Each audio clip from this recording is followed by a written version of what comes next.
Good evening, ladies and gentlemen. Welcome back to all my fellow YouTubers and my fellow subscribers. This is your boy Louis Sports Network back once again with another heavy hitter live stream with yet another video.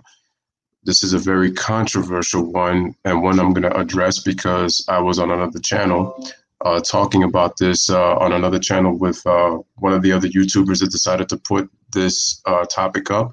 So I said, and people were asking me, could I talk about this? A lot of people were giving me requests, so I thought I should talk about it. So once again, ladies and gentlemen, shout out to Joel Hayward, first one in the building, man. Make sure you smash the like button. Make sure you hit that subscribe button as you guys come in, man. Hopefully new subscribers can come in.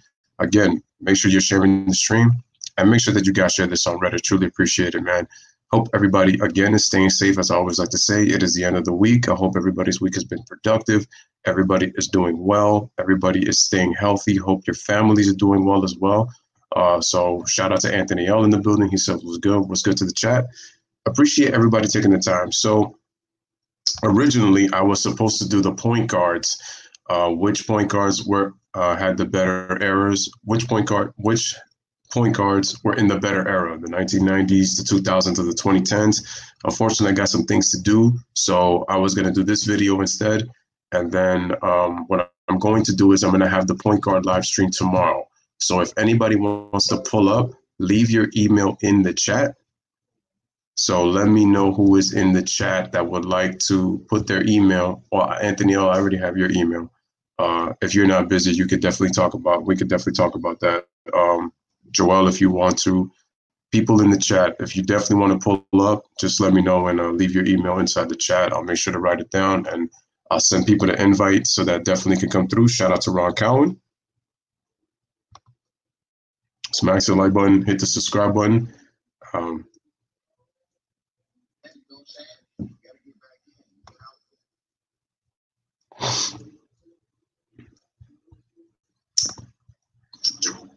People in the chat, if you again, Ron says, what up, man? Like, shout out to Ron, man. What's going on? Like I said, anybody who wants to talk about the point guards, which era had the better point guards, make sure you leave your email in the chat box. I apologize for the noise background. I was just watching other videos. I was doing some homework. Obviously, I still got some more to do. But, I pretty much got most of it done. So it was going to be difficult for me to do this point guard stuff. So I said that I'm definitely going to do the point guard live stream tomorrow. It's going to be a busy day for the fact that tomorrow is UFC 249, and I have a stream on that one. I'm looking forward to the Tony Ferguson, Justin Gaethje fight, and I'm actually going to give my predictions on that. And also stay tuned on Sunday, because on Sunday I have for my wrestling fans, I have the WWE Money in the Bank preview. And I'm also doing The Last Dance, parts 7 and 8 at 9 o'clock. So unfortunately, I'm not doing the point guard live stream today, but I will be doing it tomorrow. So anybody who wants to do this tomorrow, make sure I'll, leave the email. So G Money, let me get your email down. So make sure you pull up tomorrow, because I'm doing that point guard live stream tomorrow. Shout out to Ryan. He says he almost forgot about this stream. That's all right. Let me just make sure I get G Money's email. All right, so G Money, now that I have your email, you no longer have to put your email, in the chat. No longer, when I send you invites. So when I send you invites, I will put it in the email. All right, so G Money, I got your email. So make sure, bro, you pull up tomorrow for that point guard live stream. All right, and we'll talk about that. Like I said, anybody else, I'm trying to get a panel. The most I can have is 5 to 6. So if you are willing to come through, leave your email in the chat box and I will write your email down and we'll talk. Shout out to everybody that's in the chat room so far. Hopefully we get more people watching and more likes. And hopefully any new subscribers that, definitely want to pull up and show the Louis Sport Network some love and subscribe to the channel. All right, let's get onto this video, folks.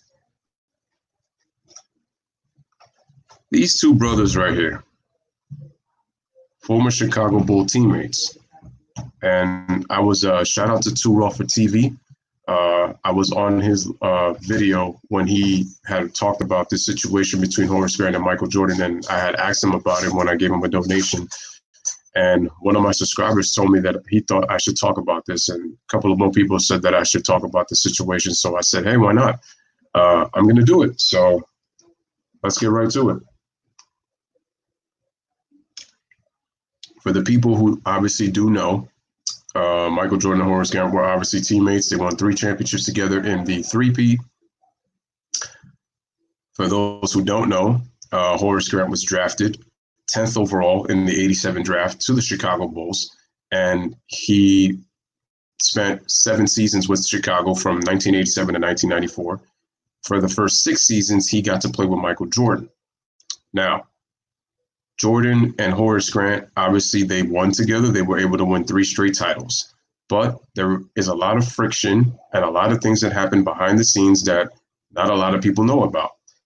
And one of the things that I've continued to talk about on this channel is, and I've said this throughout the documentary, the best part of seeing Jordan in this documentary is seeing the truth come to full.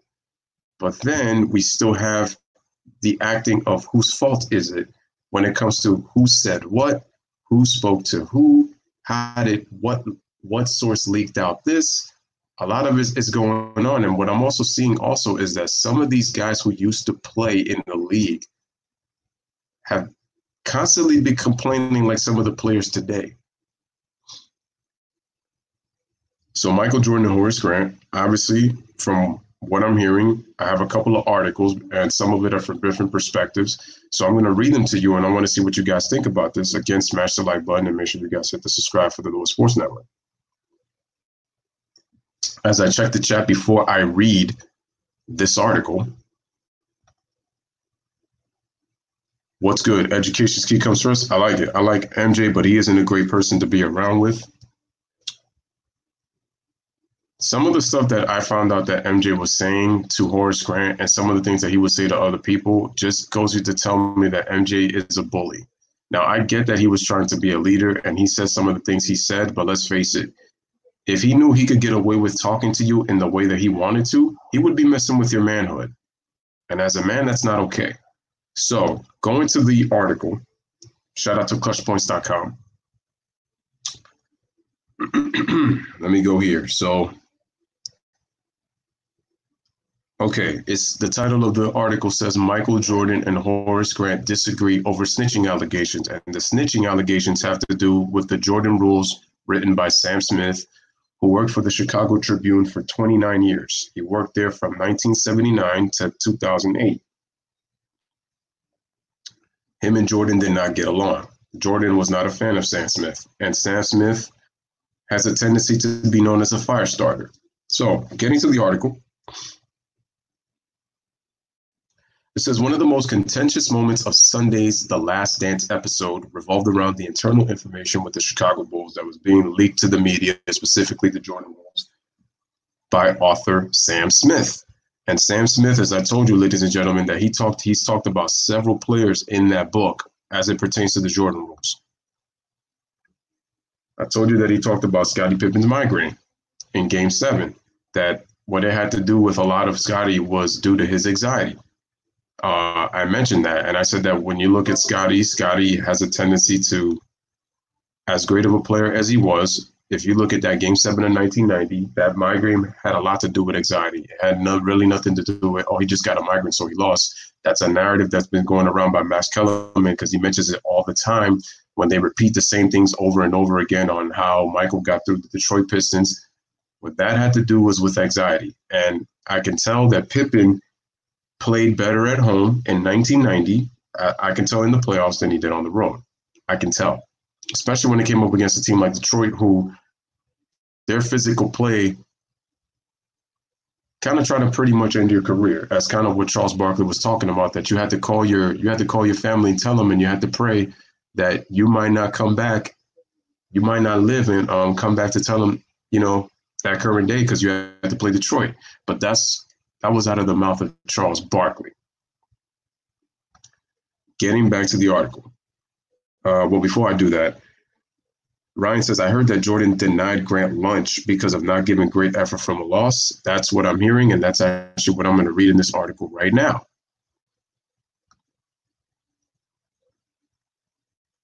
So as I continue, folks, according to Michael Jordan himself, it was actually former teammate Horace Grant who was the snitch.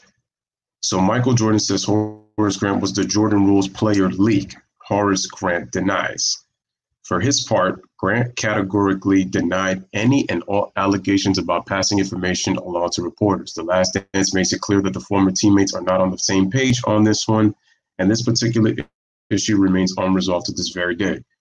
Horace Grant is on record as saying that he did not have the greatest relationship with Michael. There was respect, but Horace Grant and Jordan they didn't get along as teammates. He is on record as saying that Jordan said some things that he did not appreciate. Jordan not only said that to Horace Grant, he tried to say that to quite a few players, and he actually got into a couple of fights with some of those players.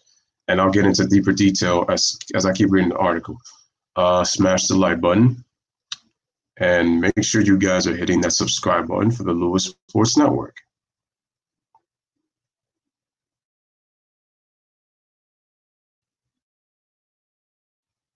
Want to throw shots at MJ. Craig Hodges was another player who came out and threw shots at MJ. As a matter of fact, Craig Hodges was on The Odd Couple with Chris Broussard and Rob Parker, and was again criticizing Jordan even after 29 years to the day that he got blackballed out of the league. I think it's 28 days because Craig Hodges was on the 92 team and they won 2 championships with the Bulls. He won 3 straight All-Star 3-point shootouts. So he was on that Milwaukee's Bucks team in the early 80s. Shout out to Money Mark. Money Mark says MJ scare tactics worked. It got him 6 rings. LeBron buddy tactics don't work. They got him a whole bunch of losses. Shout out to Tomoko, who is the 9th like. I haven't forgotten Tomoko. It's just been a little bit of a busy day for me, but I will make sure to comment on your video. So I haven't forgotten. It's just been a very busy day. Shout out to Money Mark. What's good to Louis and everybody in the chat. I know Michael says that he says the things that he says because he wants to win. But like I said, Michael can be very psychopathic when it comes to winning. That dude does not want to lose at anything. And I have a little issue with Jordan, even if it came at the cost of winning. Let's continue, which is kind of why it also pisses me off with Horace Grant too.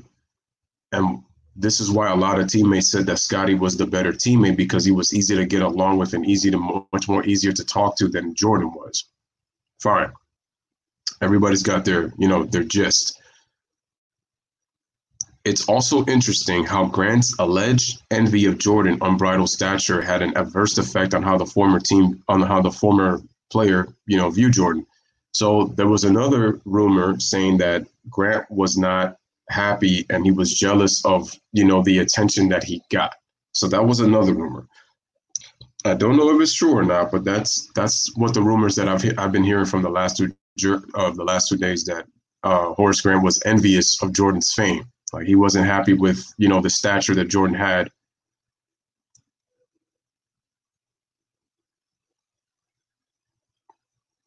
Yeah, I think Jordan was about confrontations until he met the wrong person. So I think for Jordan, he loved confrontations with players who he felt like he knew he could push around. But when he knew he couldn't mess with them, he would not mess with them, and he would show his respect. Yeah, I know he wanted his teammates to play, but he thought he could push everybody around. Bill Cartwright and Robert Parrish are 2 guys that come to mind, for example. And then the same thing with Steve Kerr and Will Perdue. I'll get to those guys in a second. Continuing. Moreover, it appears that this also gradually took its toll on Grant himself as a basketball player. So Grant parted ways with the Bulls in the summer of '94, some 7 years after Chicago selected him 10th overall in the '87 draft. 6'10" big man was coming off an all-star year, his one and only selection throughout his career. Here's the thing also. I have a lot of respect for Horace Grant. He led the ACC when he was in Clemson in scoring and rebounding in his senior year before he got drafted. So I got to give Horace Grant props.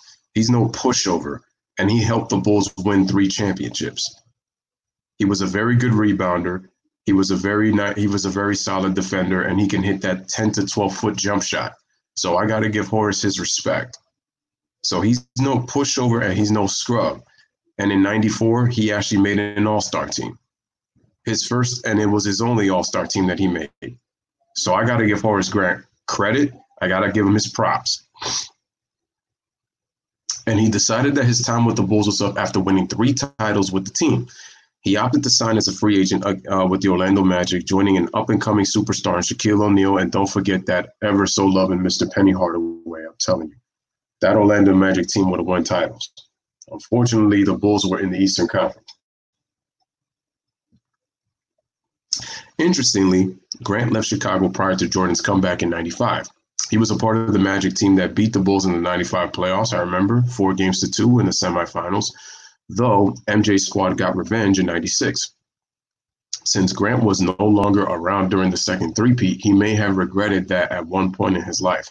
Then again, he went on to win another championship, his 4th with the Los Angeles Lakers in 2001. So life wasn't all that bad for Grant after parting ways with the Bulls.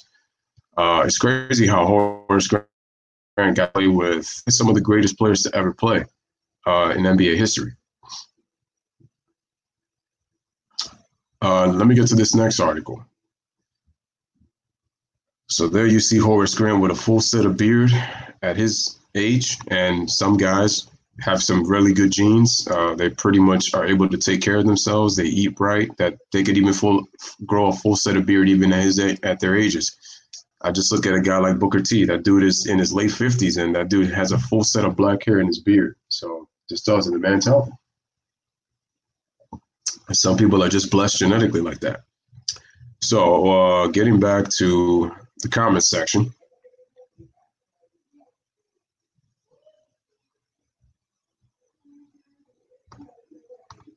Money Mark says MJ wanted to get the best out of his teammates. It's not MJ's fault his bigger teammates were soft.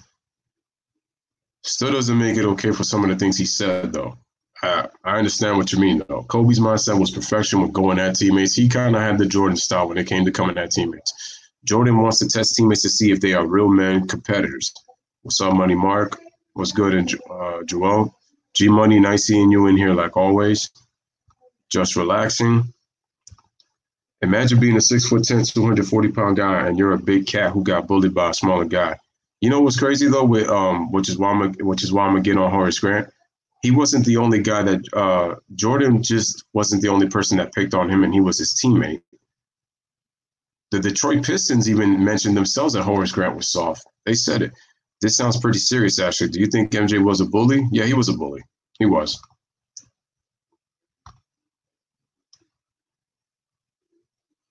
Again, guys, smash the like button, hit the subscribe button, man, for the Louis Sports Network. We got 10 likes. We got 10 people watching. Let's get the views up and let's get the likes up. And hopefully new subscribers can come through for this. Truly appreciate it, guys. So continuing with the article, it says Michael demanded the most out of his teammates. I ain't got no problem with that. The stories are legendary. Was he as bad as the rumors suggest? Former teammate of MJ's during the first three-peat, Horace Grant, reportedly found the hard way. Flip the page to read the report. We're going to flip the page. Let us flip the page. There it is. Man, Horace still looks good for his age. Awesome.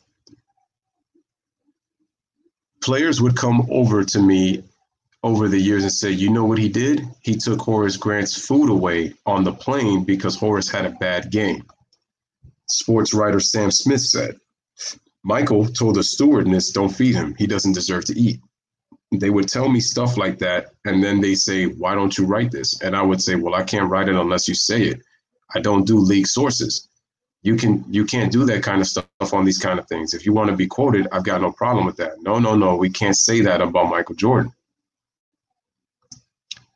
This is one of those things, in my opinion, that is one of those he said, she said type things. It says, well, it looks like Horace is eating plenty well these days. I'm not buying Michael took away any food from anybody. So the person who wrote this article doesn't believe that Michael took away food from his teammates, or at least his teammate, former teammate Horace Grant.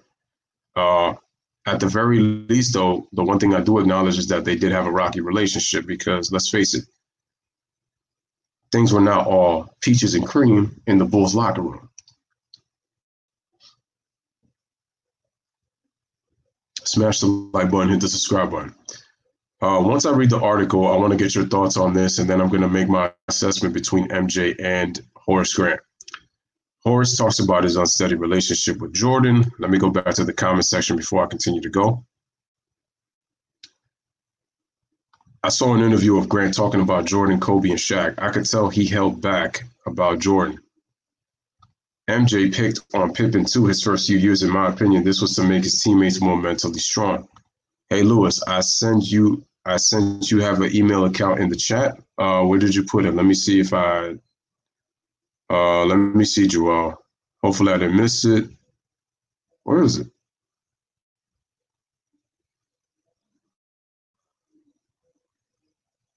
Joel, can you put it again? Because I don't see it, bro. Put it in the chat again. Ryan says, he put his teammate Stacey King on blast and said he ain't a one-woman guy. I mean, he put his teammate Scott Burrell on blast and told his parents that he's an alcoholic and he's not committed to one girl. MJ was a bully, but he did it to prepare his teammates for battle in the 80s and 90s. An NBA player had to be mentally strong to last in the league with all the physicality in the league. Like I said, I partly agree with that, and I partly disagree with that. Shout out to Johnson Daily Sports, who says, yo. Oh, so Johnson, now that you're here, bro. Now that you're here, what I figured out was when I went to your channel, the way I figured it out is I typed your name in the search bar. So what you got to do, ladies and gentlemen, is when you type his name, Johnson Daily, you got to go to filter. And then once you go to filter, they're going to show you different categories. You click channel, and when you click channel, that's when his channel pops up, and it's the first channel that pops up so that if you were to go to subscribe to the channel. So if you guys haven't, make sure you subscribe to now Johnson Daily Sports. And let me make sure if I type it in, I'll be able to find it right away. And if I do, I'm going to put the link in the chat and make sure you guys go subscribe to Johnson Daily Sports and show the brother some love, man. Truly appreciate that. It's crazy that I have quite a few subscribers that have followed me like from the very beginning, man, when I had like 6, 7, 8 subs. Yeah, so see, again, it doesn't show his name on here. So what you do is, guys, when you type his name in, Johnson Daily Sports, go to filter, and then go to when it says type, click on channel. And when you click on channel, well, it did show his name earlier, but now I don't see it. Okay. Weird. Let me check that again. Let me see if I type it in capital letters if that works, because I'm going to type that again. So JOHNSON at daily, and we got sports. Let me type that in, see if that works. Okay, let me go to filter, and then let me go to type with the channel. All right, so right now it's still not, that's weird, because when I figured that out, it was showing you. Now it's not showing you. Let me go to subscriptions. Okay, if you could just load up.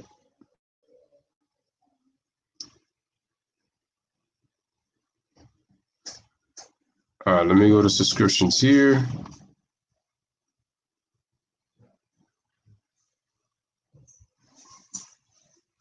Gonna see if I can find it here. Again, smash the like button, hit the subscribe, and make sure to share the video. Here we go. All right, I'm gonna share this so that you guys can.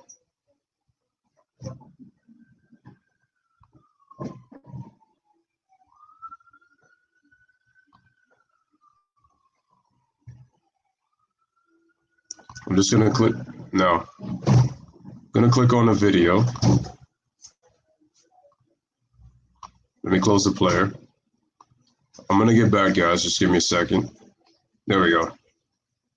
I'm gonna share. I'm gonna copy. Now that I'm back, Shout out to Corey in the building. He says, yo, what's good? Okay, I sent the link to one of his videos. So here it is. And you guys just make sure that you guys go to subscribe to his channel. For some reason, when I type it in and I tried to do the search, it wasn't working. So I just clicked the link to one of his videos, man. Make sure y'all go subscribe to Johnson Daily Sports. All right, so getting back to Horace Grant.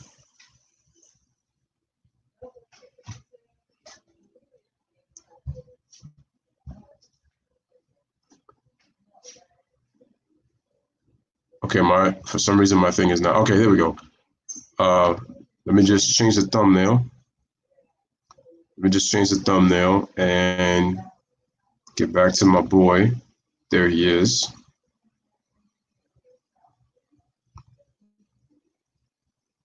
Like I said, shout out to Corey in the building, man. Make sure y'all smash the like and hit that subscribe button as you guys come in for the Louis Sports Network. There we go.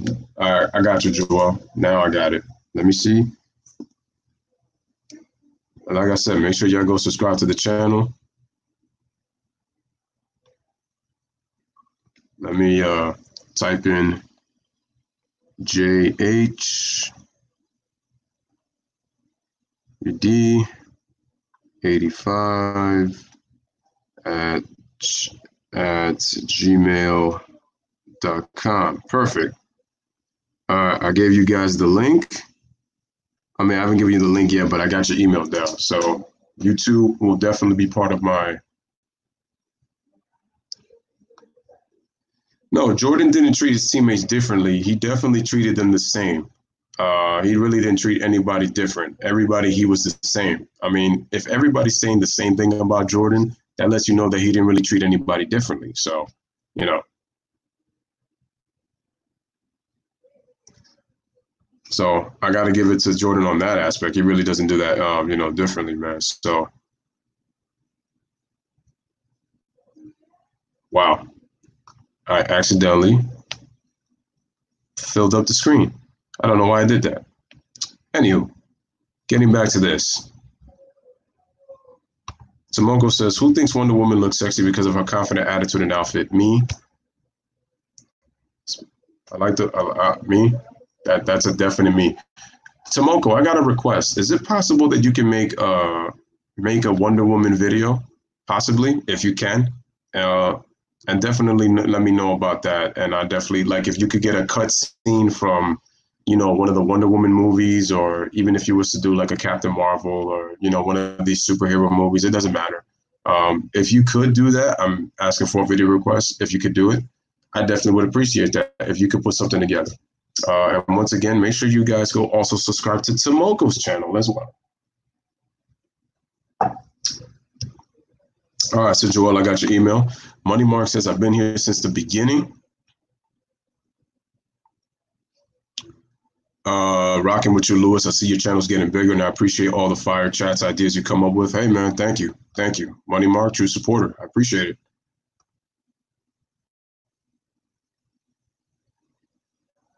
Tomoko's always giving those random, things. He said, I'm dead. Have you ever been a Jordan, Loom, or MJ fanboy before? Not really. I mean, I've always been impressed, and Jordan always gave me that wow factor as an entertainer when he would entertain crowds, and especially his fans in Chicago. The funny thing is, the first time I really saw Jordan play was actually during the '93 finals. It was not, I didn't even see him in '91 and '92. I saw videos of it, but the first time I actually saw him play was in the '93 finals against the Phoenix Suns. That was when I really fell in love with the game.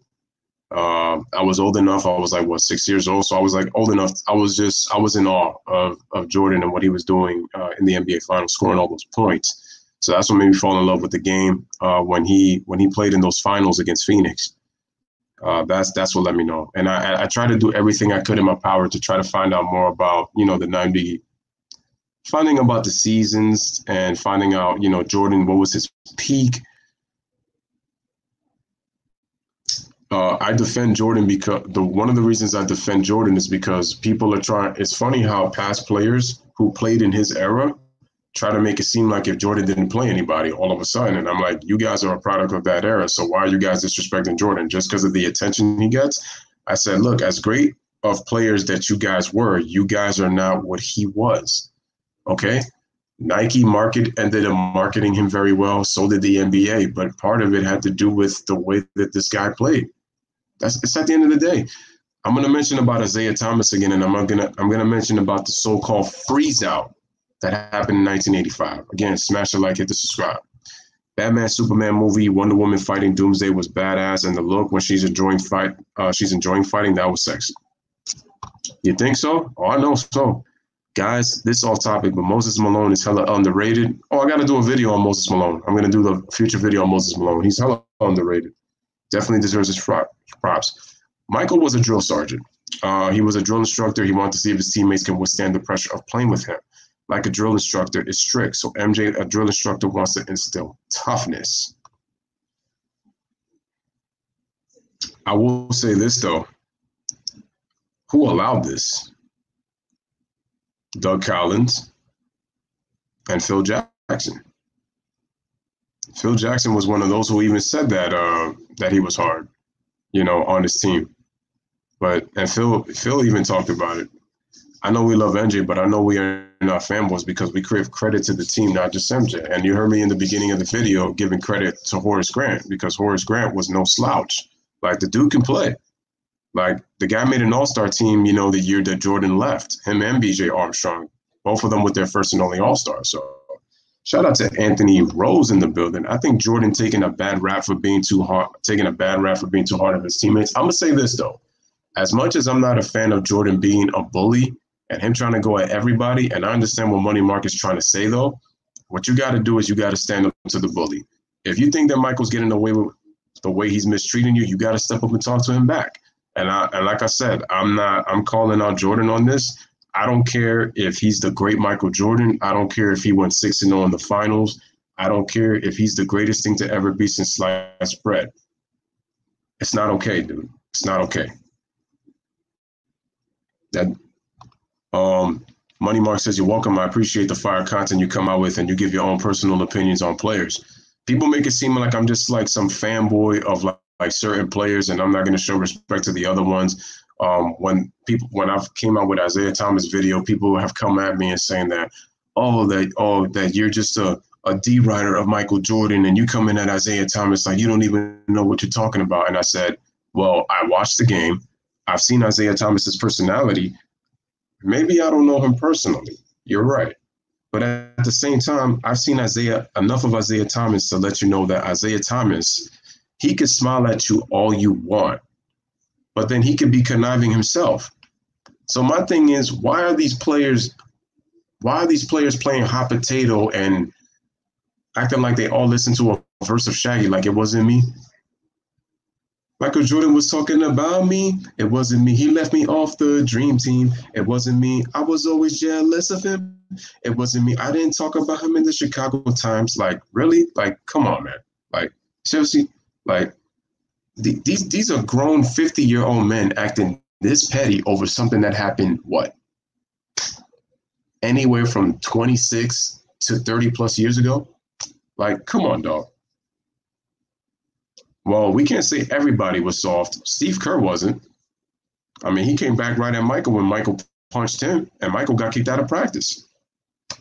Steve Kerr was on record as saying that he wasn't proud of the fight, but he didn't back down from Jordan. So I got to give Steve Kerr his respect. And Steve Kerr is smaller than MJ.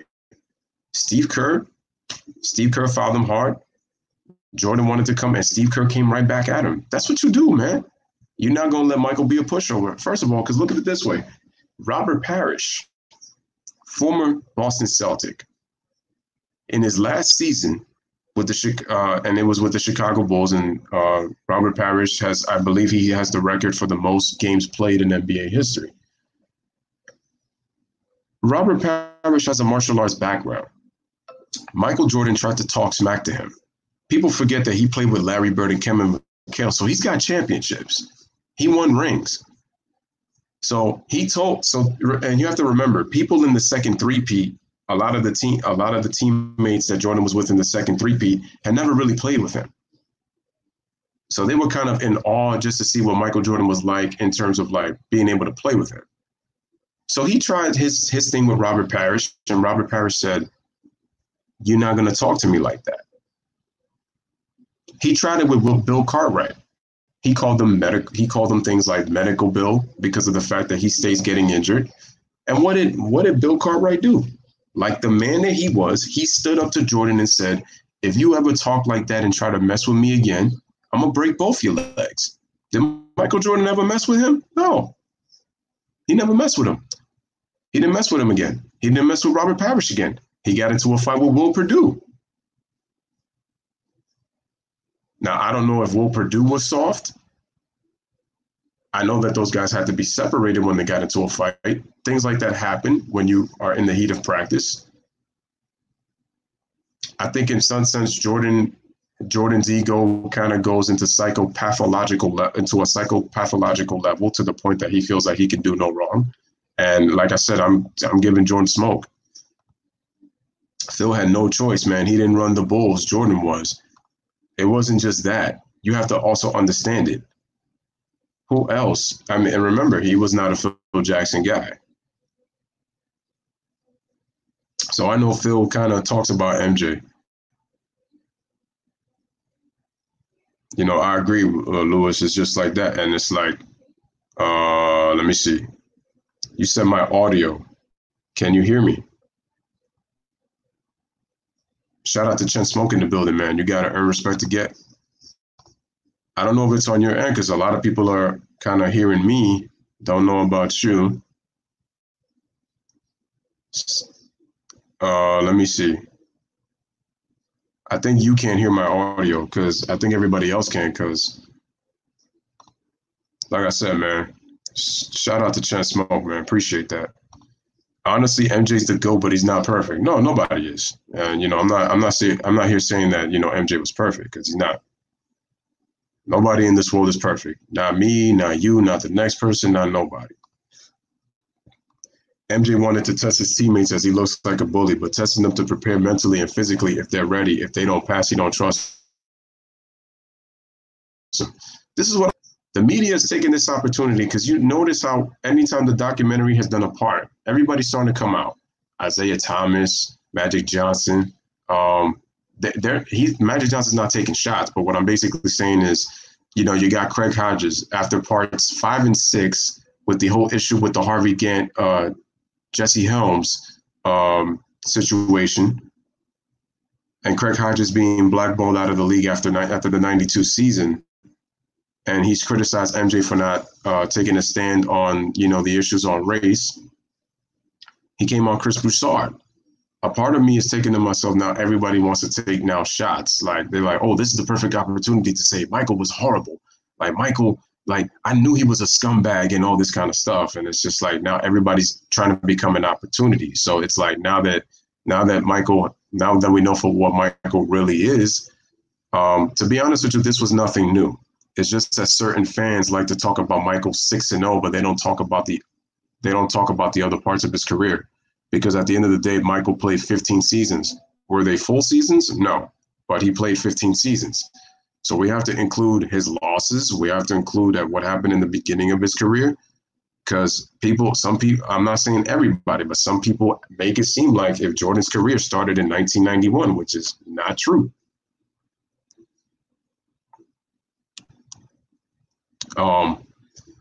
So let me just go into the comments.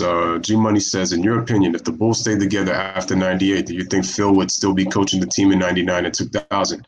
Phil still coached. Well, here's the key. The key is going to be if management said to Phil that they wanted him back, Michael Jordan comes back. Scottie Pippen doesn't leave. Well, then it depends, though, because you have to also remember about the money situation with Scottie. Does Scottie get paid? And his contract was up.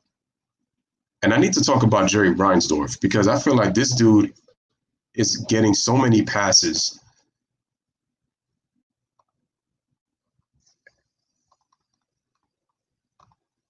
Shout out to Money Mark. He says Steve Kerr earned MJ's respect after MJ punched him in the face. Kerr stood up for his. Horace Grant didn't. That's my issue with Horace Grant. When you see Michael doing that kind of stuff, instead of being a girl and gossip, stand up to him. Dude, you're 6'10". There's no way at 6'10", 240 pounds, man, you should be letting a dude that's 6'6", 196, who eventually build up to 216, should be pushing you around because he ain't easy to deal with. You let Jordan know that you're not messing with me, man. You step up to him and Jordan will not mess with you. So I do have to agree, that Jordan at the same time, he was big in, situations. Zeke was always sneaky. Yeah, Zeke was always sneaky. That's why I'm getting sick and tired of people talking about that. Oh, why Zeke getting a bad rap? That dude was sneaky. And I'm going to prove it. Okay, I think, Tomoko, it's your end. Kerr was saying, was I very competitive myself when Jordan came out to me, so I had to come back at him. That's what you do. Horace is lucky that he and MJ wasn't in prison together. He would have been giving him his commissary. That's true. Shout out to Ron, who says, I agree with you, Louis. Facts. I hear you. Shout out to Chen Smoke, says he heard me. MJ wasn't perfect, and nobody in the history of mankind is neither. I agree with you, Louis. It's just like grammar school or high school. You stand up to a bully, he'll eventually back down and respect you. I think sometimes you fade in and fade out when you are doing something. Sometimes your audio and mic sounds mini auto-tune. I don't know why that happens, man, to be honest. And I feel like that this is something that the streams eventually are going to have to fix. And it might be my computer too. So that's why I say that sometimes I fade in and out. I do apologize for that, which eventually I'm going to have to get some new equipment. I may need to get, you know what it is? I might need to get some audio sound. It's kind of like to help with that because I'm kind of speaking to the mic. So MJ played 100. Yeah, no, it equals to 13 seasons. Yeah, it does. But you're good. All right, cool. Appreciate it. Oh, my bad. It was at my end that I couldn't hear. Okay. All right. Now that I know that. You really think Horace Grant really ratted on him? To be honest with you, I don't know. I really don't know.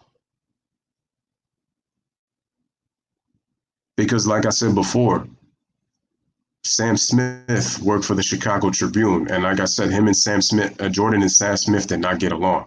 They did not. And from what I was hearing, let me go to the article as I read this. Zeke used to bully his teammates also. He did, but nobody wants to talk about that. They don't want to talk about that. I mean, just look at Adrian Dantley and Isaiah Thomas.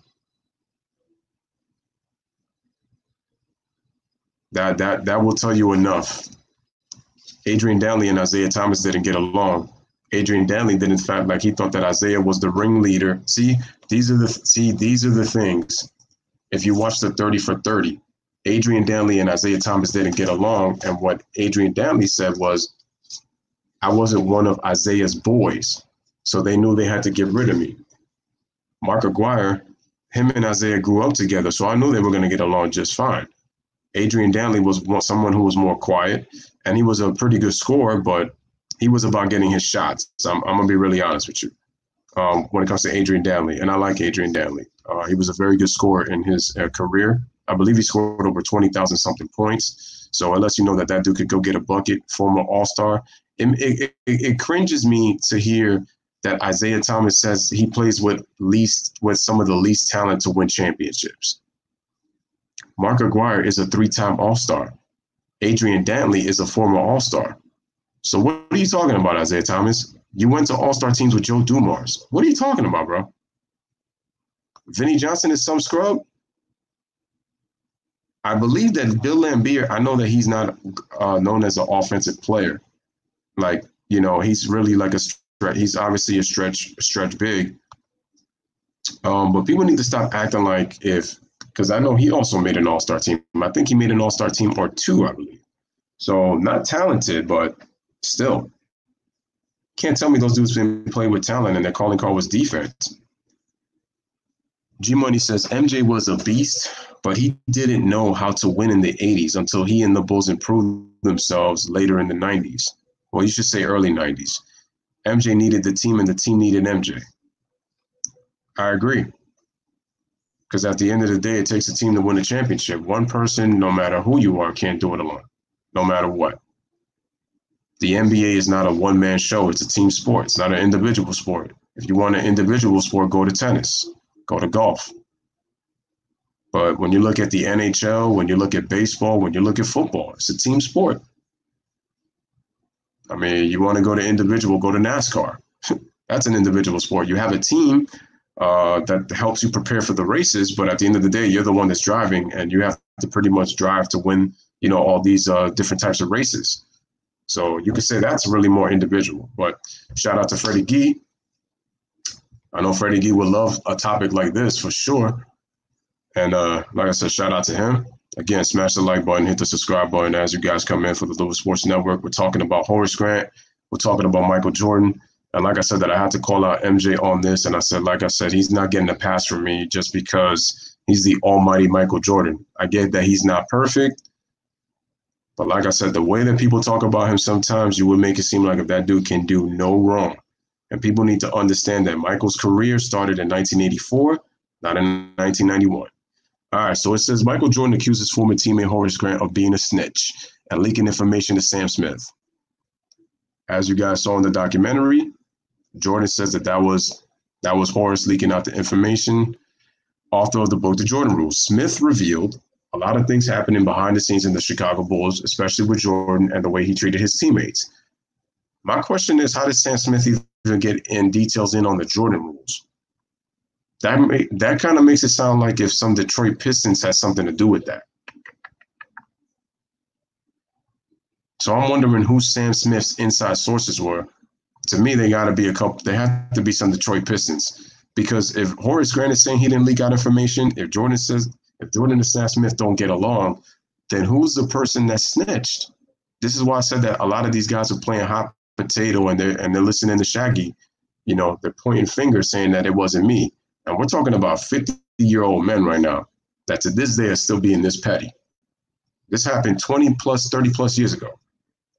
Smash the like and the subscribe. Especially with Jordan and the way he treated his teammates. Some details took Jordan to the point out at Grant as the snitch of the group, and now the big man had to break his silence. Now, Grant joined Pardon My Take in recent days, where he talked about his relationship with MJ, all the rumors saying he gave Smith inside information of the Bulls and more. He explained that Smith had quoted several other players in the book, including Bill Cartwright and John Paxson, among others. He added that Smith talked with the assistant coaches, Phil Jackson, and even played golf with Jordan himself. But nobody talks about that, though. Sam Smith played golf with Jordan. And remember, these guys supposedly don't like each other. I don't know where did they come with that. I was the source behind the book. That is a straight up lie, says Horace Grant. Horace also talked about the relationship with Jordan and how things changed after the book was published. Both players had a common goal, and that was what was brought them together initially. Michael and I really didn't have a great relationship, and that happens. There's going to be people who you get along with and people who you don't get along with. The key thing is that the most important thing is when you're on the court, it's about playing together as a team, no matter what goes on in the locker room. We already know about the Shaq and Kobe saga in LA, So we respected each other as teammates in terms of us having one goal, and that was winning a championship. We didn't hang out that much off the court. He had his friends. I had my friends. As for changing, I think we weren't close at all during that time. What I remember is, and this is why I'm going to get to the Detroit Pistons, and this is why it goes back to Horace Grant kind of being soft. The Detroit Pistons themselves said Horace Grant was a very soft player. If I'm hearing that from Bill Laimbeer, because he said that the whole team was a bunch of whiners, Horace Grant called Detroit what? He called them a bunch of phony, snitchy bees. This is from Horace Grant himself. That came out of his mouth in the documentary. Which kind of leads me to believe, though, if Michael Jordan had Horace Grant in the documentary with their rocky relationship, and they're pointing fingers as to who leaked out information about how Jordan treated his teammates in the Jordan Rules, then you have to ask yourself, why wasn't Greg Hodges interviewed? Because Greg Hodges played on the 91 and 92 team, and they won 2 championships. Now, I was hearing that. I know Ryan was telling me, and Some people say that, some people feel like Craig Hodges is salty and all he's doing is trying to get himself attention. And it's kind of funny that he kind of came out at this time, talking to Chris Broussard on The Odd Couple with Rob Parker. And people need to also remember, man, Rob Parker is a Detroit guy. He's from Detroit. So now it's funny how he talks so great about Michael Jordan when it comes to certain players. But when it came to Detroit, look how he's getting on MJ. Oh, yeah, it's true. It's true. This is what I keep telling people, man. Even old heads that played the game, they're going to run to whatever narrative that they can stick to, unless that person was really honest. Because you got people like Isaiah Thomas and Michael Jordan still doing this to this day. And now the media is taking advantage because they're like, you see, I told you that Michael wasn't about that, right? So let me continue reading the article and then I'll get back to the comments. Again, smash the like button, hit the subscribe. MJ and Grant never had the best relationship of all, it should say, on and off the court. And that book only made things worse. Horace admitted Michael didn't even want him on the team. I can believe that. Because Michael Jordan didn't want Bill Cartwright on the team after they traded Charles Oakley. And Charles Oakley is one of very few friends that MJ is very close with. And he was very mad at Jerry Krause and Jerry Reinsdorf when they traded Charles Oakley to get Bill Cartwright, which led to the power forward leaving the Bulls to join the Orlando Magic. I see. It was Smith himself who claimed Jordan would ask staff not to feed Horace Grant if he had a bad game. This is from people saying that Jordan would sell the stewardships when they would go on their private planes, telling people he didn't deserve to eat. Now, I'm going to say this right now. I don't know if this is true or not, but I could see MJ saying something like that. I mean, look what he said about Scott Burrell in the DVD, in the documentary, while Bill Wennington was recording. I mean, not a lot of players get to have their personal guy, Ahmad Rashad, to do the interviews. Like I said, and I got a lot of love and respect for Ahmad. And it's crazy that Ahmad is 70 years old and he still looks the way he does. God bless him. But I'm going to say this right now. No man is ever going to tell me about how I don't deserve to eat because I played a bad game. Horace has the right to eat if he wants to. Jordan ain't nobody special to be telling people that he doesn't get to eat because he played a bad game. Like, miss me with that, please. Had Jordan told that to Bill Cartwright, trust me, him and Bill would have been throwing down, and I don't think we would have never heard of Michael Jordan again. Because MJ may have speed, but Bill Cartwright's a big man. And if you allow that big man to take advantage of you, I believe Bill Cartwright, when he would have told MJ, I would have broken both of your legs. And like I said before with Robert Parrish, he took martial arts. Trust me, if he threw a 6-punch combination to Bill Laimbeer, what do you think he's going to do to Michael Jordan? What do you think he's going to do to Michael? So I get that MJ pushed his teammates, man, but you can only go so far, so much, man. Trust me, like I don't listen. I don't care if MJ is 6-0 in the finals. I don't care if he is a 14-time All-Star. I don't give a damn. You don't tell another man you can't eat just because you played a bad game. And that's why I'm upset at Horace Grant. Dude, grow a sack. You're 6'10", 240. If Robert Parrish didn't let him do it, he's 7'1". Bill Cartwright didn't let him do it. He's 7'1". You're not that small. You're not that much smaller, bro. 6'10", 240. And this is why I said that the Detroit Pistons themselves called Horace Grant soft. They called Scottie Pippen soft. What did Dennis Rodman say in the documentary?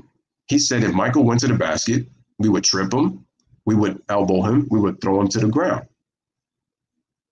They literally try to end MJ's career. They literally would try to end MJ's career. And now I get it. That was the way that it was played back then. But to be honest with you, most teams were physical.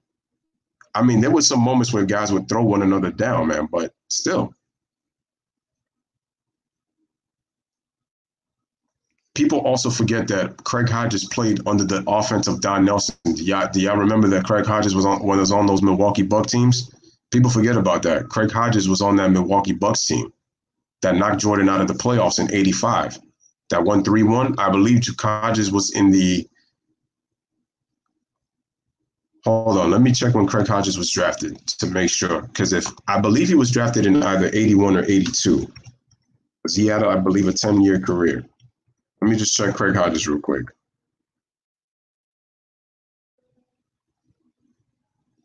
And I mean, Stephen A. Smith, who was talked about. Let me see, because Craig Hodges, he's 59 years old, and look, he's from Illinois himself. Check that out, another Illinois guy. So let me go to see Craig Hodges' career. Born in 1960, okay, 82% career free throw shooter. Look at that. He was drafted. He's a second-round pick, drafted by the San Diego Clippers. He was on that Bucks team. Oh, I'm pretty sure he was. Shout out to D Jeff in the building, man. Let me just check the comments. Let me just, because I'm kind of.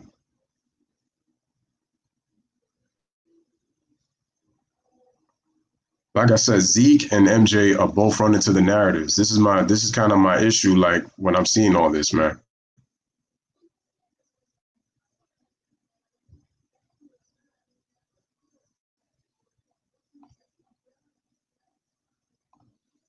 Money Mark says at the end of the day, the bigger one should have stood up to MJ and put him in his place, or at least earn MJ's respect by standing up to him. A bully doesn't like a pushover. As a matter of fact, listen, man, Michael is the type of person, man, that would have took Horace Grant, he would have flipped him over, made sure that all the change came out of his pocket, and then dumped himself in the trash can where his legs are just hanging out and just flipping over trying to get out. Don't forget Rick Mahorn. He was also the muscle when he was on that 88 and 89 Pistons team. Kerr continued to say that fights at practices happen all the time. Where big moments happen, Game 6. I mean, even Jordan said he was happy for Steve Kerr. So it just lets you know with their relationship. Sometimes when you stand up to somebody, you know, you may not hang out, but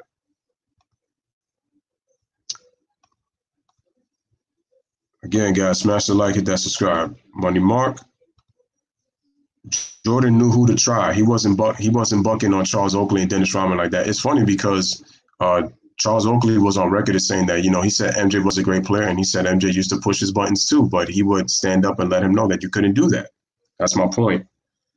That's one of the reasons why Jordan is very cool with Charles.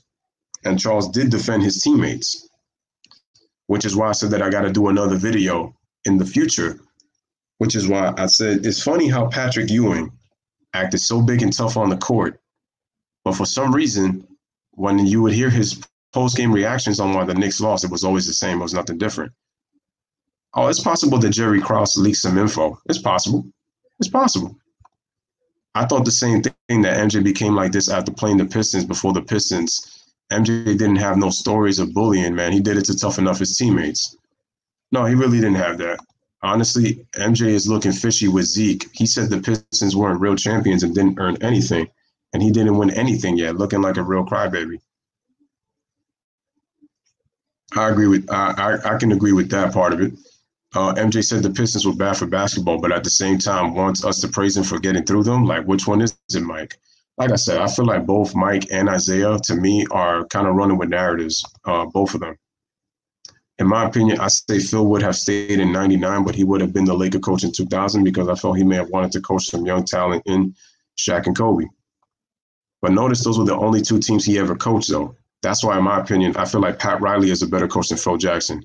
Phil Jackson may have the 11 championships, but I think the fact that Pat Riley was able to win everywhere he went as a coach, in my personal opinion, I feel like Pat Riley is better than Phil Jackson. Phil Jackson's the greatest because of the amount of championships he has. And listen, it takes somebody who is able to motivate and who's able to affect them mentally. But listen, the X's and O's of that team was Tex Winter. I'm gonna keep it. I wish MJ would tell me that I can't eat, and MJ didn't have the balls to stand up for Craig Hodges. Craig had to check Mike about Nike, but it's cool because I don't expect everyone to stand up. Phil would have left in 2000 regardless. He knew that Kobe and Shaq was up and coming.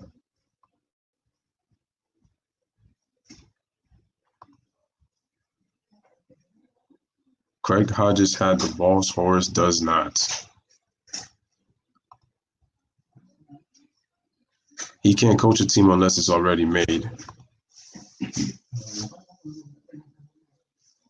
Oh, it really? Oh, if MJ told me I couldn't eat, I would have hit MJ over the head with a bat. Money Mark, nah, Mike don't have any. Craig played under Tex and knew all about the offense. Won the 3-point shootout 3 years in a row, man. He deserved the job. Horace Grant was a straight up. I'm 10, 11 inches shorter and 70 pounds lighter, man. And I would have. Haha, Garnett took the rookies' food on the plane, and he made the rookies do team plays outside the plane. MJ could have helped Craig get a job, though. Shout out to Speaking My Sports Star. Make sure y'all go show him some love. DJ says salute.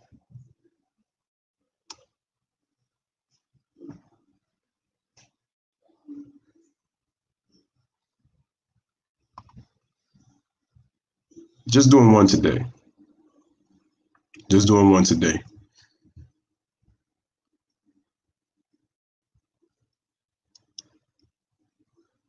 And like I said, shout out to D.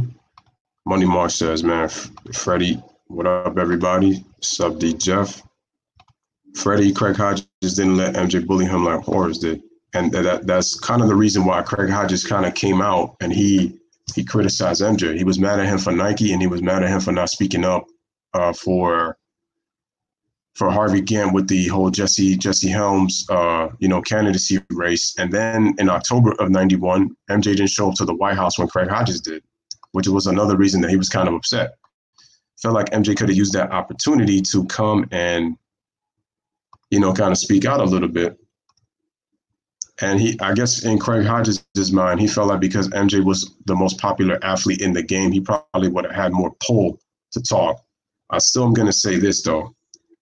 I'm fine with the decision that Jordan took, because you got to look at it at the end of the day. MJ would have looked like a real big fool had he tried to get into politics. So I can understand in Jordan's side. And he admitted it himself. It was, I didn't like when he said probably selfish. I'm like, nah, come on, man. Come on, man. Considering what some of your ex-teammates are saying, come on, man. I'm talking about Craig being blackballed by the league. Yeah, I had a problem with that. I had a problem with him being blackballed by the NBA. And I want to do some extensive research as to why he got blackballed.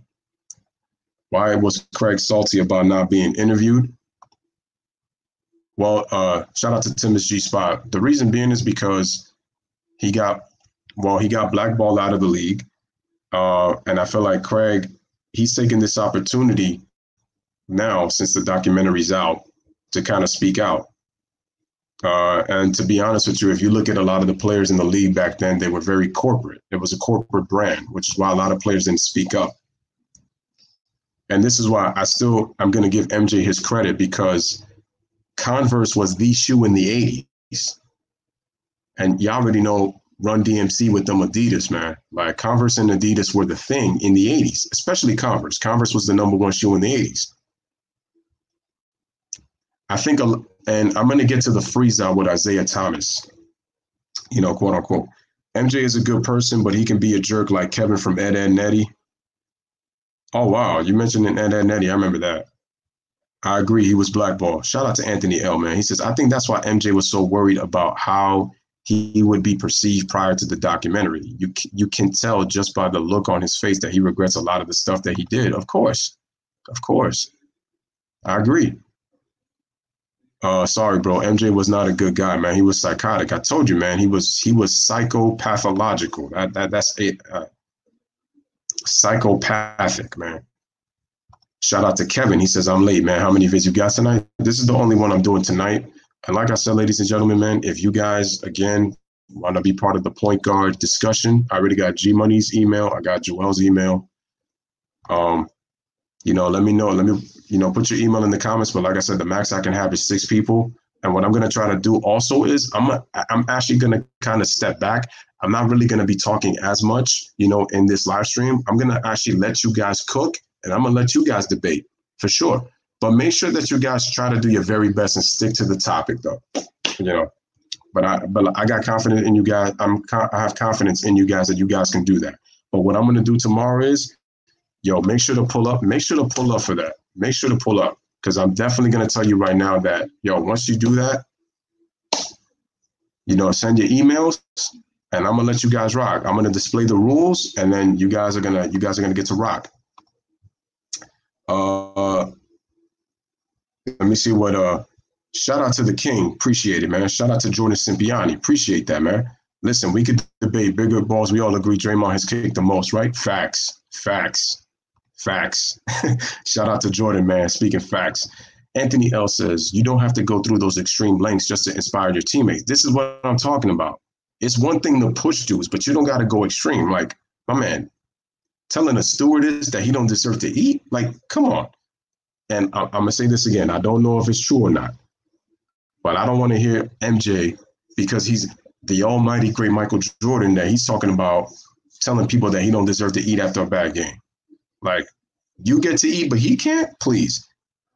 And some people will be like, oh, but Michael was talking about, he meant to eat in terms of giving him the ball to like make something happen. So let me get this straight. So let me put it in this context. If Michael Jordan is telling Horace Grant he can't eat after a bad game, remember, they won the 93.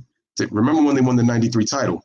How many points did Horace Grant have in game 5 of that game in the 93 finals? He had 1 point and 1 rebound. Did after the game Michael tell him you couldn't eat? Did he tell the stewardess when he went to the plane? I mean, I give Michael props in this aspect. He said, guys, I only packed 1 suit, so we might as well get it done.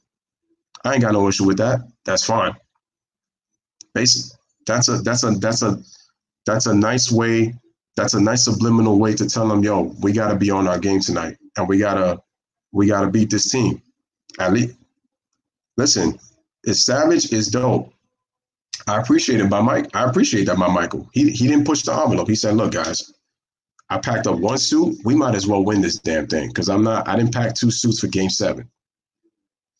That's cool. But don't be telling another man he can't eat.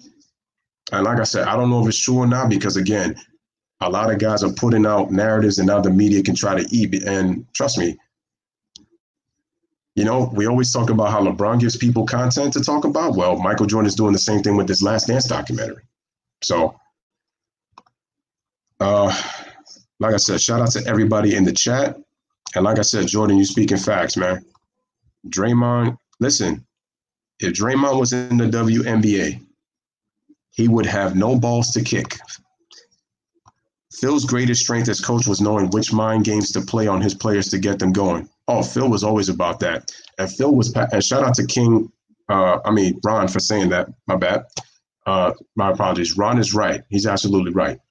Phil always knew what buttons to push, and he would call certain guys out in the media. But like I said, Phil was never about confrontation. He was never about confrontation. So he would throw you under the bus in the media, and he'd be passive aggressive with you. He would be passive aggressive. Let me see. And like I said, the King says I'm back. Timmons G says, yo, MJ don't never said nothing about his former teammates, and they would snitch over the years, and now the doc comes out and the interviewer asks him questions and he answers, say he's snitching. Like I said, I don't know if it's true or not, but I feel like this is the opportunity to get back at Michael, I guess. And I'm like, what kind of gets me is that you guys had your opportunities when you played with him. If you happen to play against him, Pat Riley built teams, man. Phil played with already made all-stars. He didn't help build no team, so in my opinion, he's overrated. He rode the coattails of MJ, Pippen, Shaq, Kobe, Pat Riley, won every place he went. In my personal opinion, I feel like Pat Riley is a better coach. MJ's teammates are coming out after all these years like Bill Cosby's victims did, all for clout. Let me see. He said the Draymond Nutcracker. Is that going to be a Christmas special or a special on May 9th? The bullying that the Pistons did to MJ broke MJ.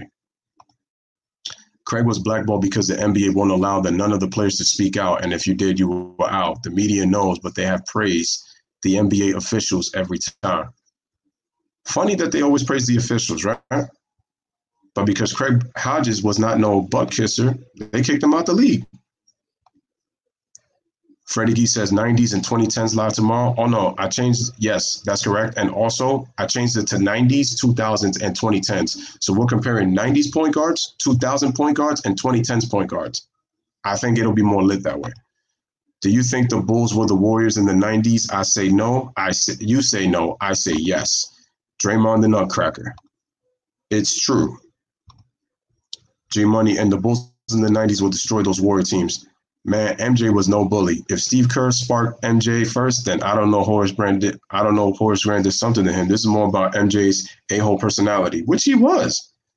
Ain't nobody denying that, man. Exactly, Money Mark. In boxing, that title is owned by Spence. Oh, man. MJ, all right. Jordan eats, sleeps, poops, and breathes. No different than the next man. He may be the leader as far as what he do on the court, but at the end of the day, man, we still grown, man. Anthony L. couldn't have said that better, man. If you look closely at the production, the underlying theme is that MJ was pampered and always crying, and he knew who to try. Look at the "you can't touch MJ, that's a foul." Oh, Mr. Magic Johnson. Jordan Simpiani, what's good? Ryan says, what's up? Anthony L. in the building, you already know. Ryan, funny. Money Mark, you can't be a bully but don't have the nuts to speak on certain issues, man. MJ was not a bully in my eyes. I would say yes and no. He was a mix of both.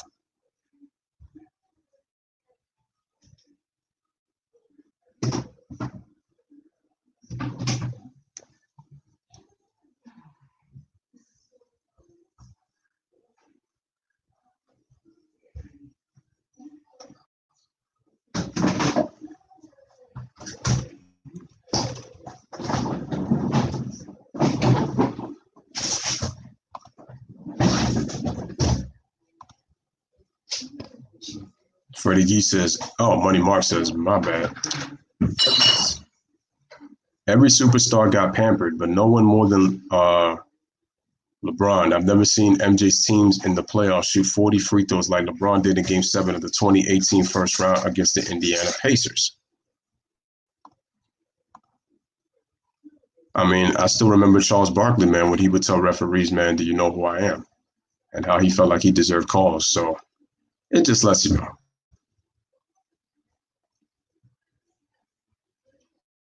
You know, it's pretty crazy.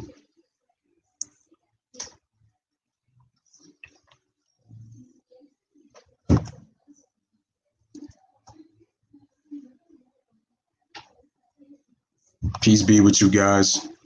All right, Tomoko. MJ was a blank, not a bully. Didn't care about Scottie getting paid, worry about... Okay, let me address that Scottie Pippen, man. Anthony L. says he was a bully to those who allowed him to. Exactly. All right, let me get to that. We need to remember something about that situation. And I'm going to be as objective about this as possible.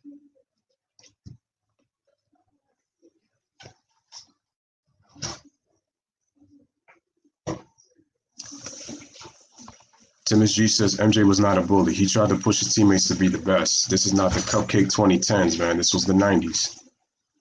Which is kind of a fair point. Money Mark says, what issues? LeBron only speaks on issues for his brand, but what exactly has he done besides speak nothing? Talk is cheap, man. Actions aren't. Okay? Let me address the Scottie Pippen situation. Scottie's family was not in the best shape when he was in the league. His dad, obviously, and his brother. His brother was paralyzed, and his dad lost his speaking ability because he suffered a stroke, so he was in a wheelchair. Now, with Scottie, he decided to act in accordance, and he rushed without really thinking it through and decided to sign the contract because of necessity. He did it to take care of his family. Now, Jerry Reinsdorf, who I put a lot of blame,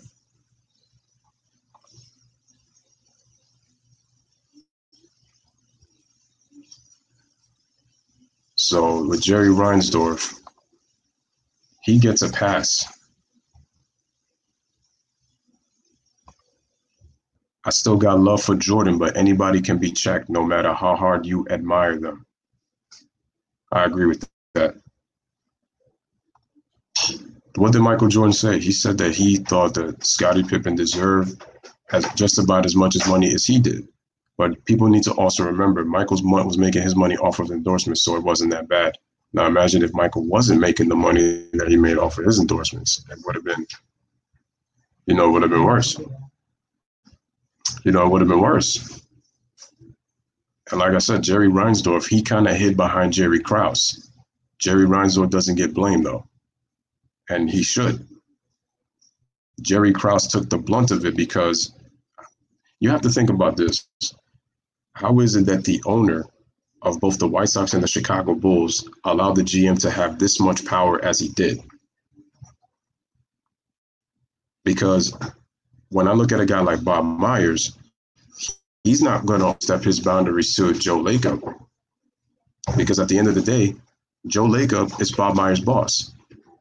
So when I think of the fact that Jerry Reinsdorf is putting all this blame on Jerry Krause, and Jerry Krause doesn't even really get a chance to defend himself, and I'm not here sticking for Jerry Krause because Jerry Krause, he was somebody with a big ego, but you got to still give the man credit at the end of the day. I mean, he was very good at scouting talent. You got Scotty, you got Horace Grant, to help Michael. You traded for Bill Cartwright. I mean, you got John Paxson. I mean, so you got to give the guy some credit. He got Cliff Levingston in the offseason, drafted Scott Williams. I mean, Doug Collins was the coach. They improved. He fires Collins, and then he brings in Phil Jackson. I'm sorry. Oh, wait. And with Scottie Pippen signing that contract, that was a decision that Scottie made. Could Michael have told him that? Yeah. And the thing is, Scottie doesn't even blame Michael for it either. So Scottie was really talking about his situation, to be honest with you. He doesn't even blame Michael for it. Now, I don't know if he's going to do that. I don't know if he was going to do that, but he didn't. He didn't call out Michael for it. I mean, Scottie, he could have made the choice and called out Michael for not being that. Michael called Scottie selfish because of, he was holding out for the team. He was holding out for the contract. Take it as how you want to leave it, but that's what Michael thought. And I said this before, too. When Scottie Pippen came back after 3rd and 11, and I think part of the reason that Scottie held out was he wanted to show Jerry Reinsdorf and Jerry Krause how valuable he was to the Bulls. I think that's a part of the reason why he wanted it, because he said he wasn't going to mess up his summer. That was one. But number two, he said it himself. Because did you notice how he came back?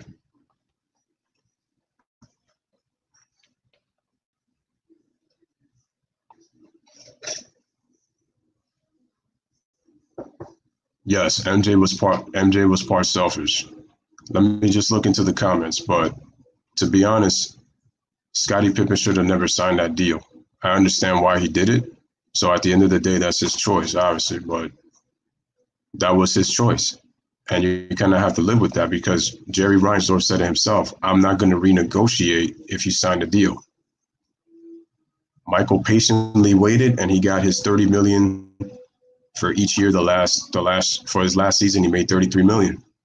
Scottie Pippen was at least anywhere worth from $25 to $27 million that he could have got for that 97-98 season. But Scottie signed it. And remember, while Michael was not in the league, they tried to trade Scottie Pippen to quite a few teams. One of them was to play with Barkley and the Phoenix Suns. I forgot what other team. Freddie says, Mark, true. I think The Last Dance is how MJ thought that people perceived him at the time, from the pampering, his personality, legacy, him not speaking on social issues, the gambling habits, and etc. Which is true. The 80s and 90s and early 2000s were much more tough defensively. I would more so say the 90s and 2000s because the 80s, I would say the 80s was a physical time, but not really a defensive time. 90s and 2000s, you obviously could say was more defensive, especially if you look at 1997 to 2004. That was probably arguably the toughest defensive era, those 7 years. You have to be strong to face those teammates in order to take your team to the playoffs. Your players have to be strong mentally. MJ still wants to protect his brand, doesn't want people to look at him now for something he was 30 years ago as a young guy. Now he's older and probably regrets his actions. Oh, he knows he regrets it. Ron just spoke on Ahmaud Arbery. Oh, I didn't know about that. And he got grilled by the media, which I was arguing last week. Here's the thing with LeBron, man. Like I said, no disrespect or no hate to him. Again, guys, smash the like button, hit that subscribe.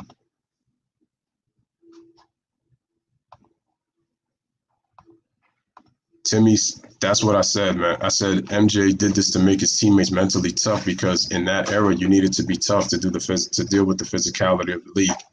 You also had to get stronger, not just mentally, but obviously physically to be able to take the beating.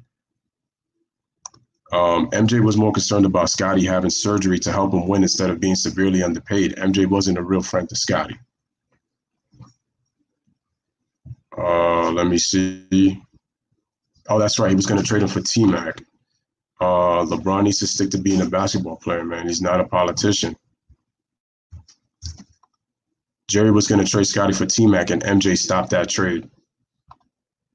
Gee, wouldn't you? Okay, wouldn't you? MJ needed all of his horses to run. Pippen was spinning the teammates for his blunder of a contract that he signed. Well, his teammates didn't have an issue with it. Nah, Bron needs to speak on issues like a black man getting gunned down while jogging, especially if we support. We don't need him to be MLK, just shed light on it. MJ wouldn't do that. MJ got $40 million his last 2 seasons. At the end of the day, the moral of the story is to read the fine print, and if they already pre-advise you not to sign that contract, then Scottie has to live with that. And that's my point. So you could say that MJ was, the thing is, Michael doesn't run that organization. Michael's power comes from the league, and he is the best player, and yeah, probably he could have said something, but if you look at the way that Jerry Krause treated MJ, am I saying it's okay for MJ to call Jerry Krause the names that he called him? No, absolutely not.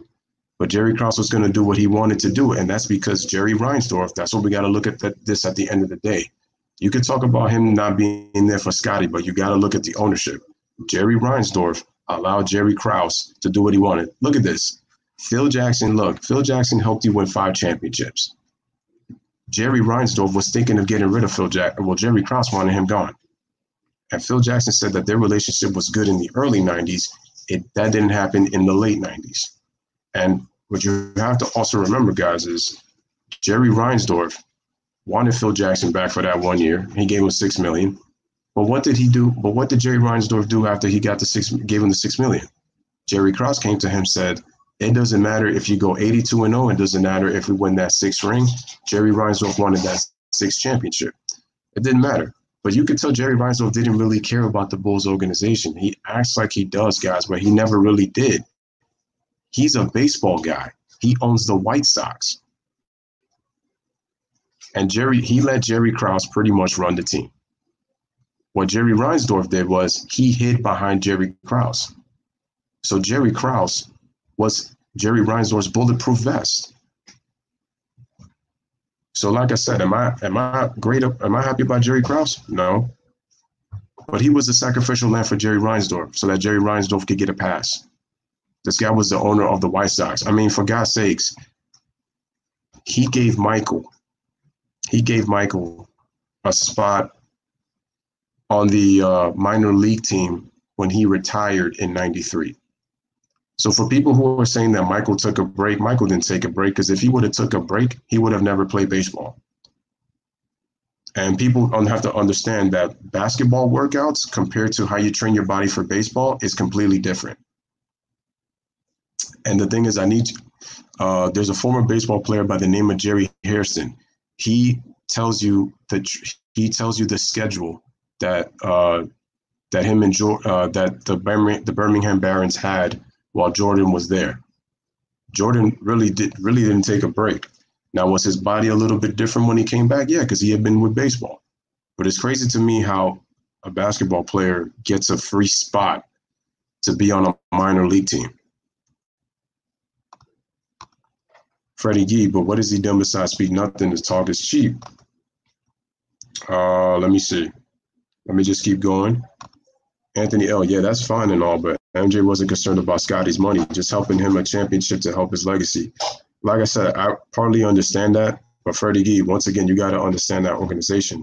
Jerry Reinsdorf really is to blame with all that. He let Jerry Krause have all that power. They got rid of Phil Jackson. Phil Jackson, the decision to get rid of him was supposed to be up to Jerry Reinsdorf, not Jerry Krause. Jerry Krause is the GM. Jerry Reinsdorf is the owner. The problem is he is the one that kind of escapes in all this, and that's what I'm saying, that people need to call out Jerry Reinsdorf, because he's just as big a reason why the Chicago Bulls dynasty pretty much broke up. Him and Jerry Krause. So I can't fully blame it on Krause. And like I said, because he knew how to play with Scottie Pippen's mind and what Scottie Pippen's mind was at the time, Jerry Reinsdorf manipulated Scottie Pippen. Now, it would have helped that Jordan, again, would have told him something. But Scottie Pippen said that was something that he wanted to be involved with, and he really didn't want anybody to be a part of that. So when I hear Scottie say that, could Michael have implemented it more? He could have. He could have. But that was his decision at the end of the day. So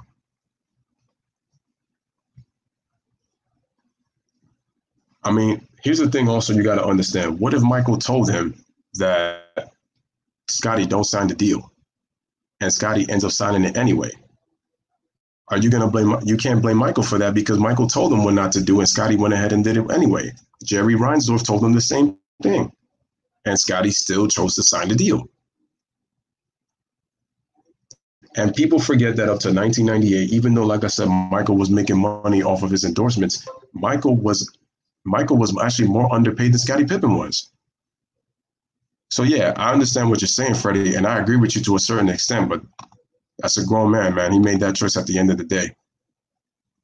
So even if he would have told him, because look, the owner of the team told him, and he still chose to sign the deal. Michael just played it smart when it came to him. Basically, what I'm saying is, when you hear all of this, it makes it sound like, wow, Michael was actually way more selfish than Scottie Pippen was. You know, MJ played on some. I gotta say this though, it makes for good TV because of the content. Look how much we talk about it. MJ played on some messed up contracts until he got compensated. I remember MJ deal being evaluated as $800 a second for 82 games once he got compensated. That's facts. I read that. $800 per second. Big men shooting is a thing now. They're not just formed like the gods of old. It wasn't nothing Jordan could say anyway to force the front office to renegotiate his contract when he's already locked in. You sign a bad contract, it's on you, and you can't blame nobody else. That's what I'm saying. Freddie Gee says, what do you mean he doesn't do anything? Watchful News, Facts, Anthony L, Money Mark. You got it confused. MJ actually did nothing. Just watch.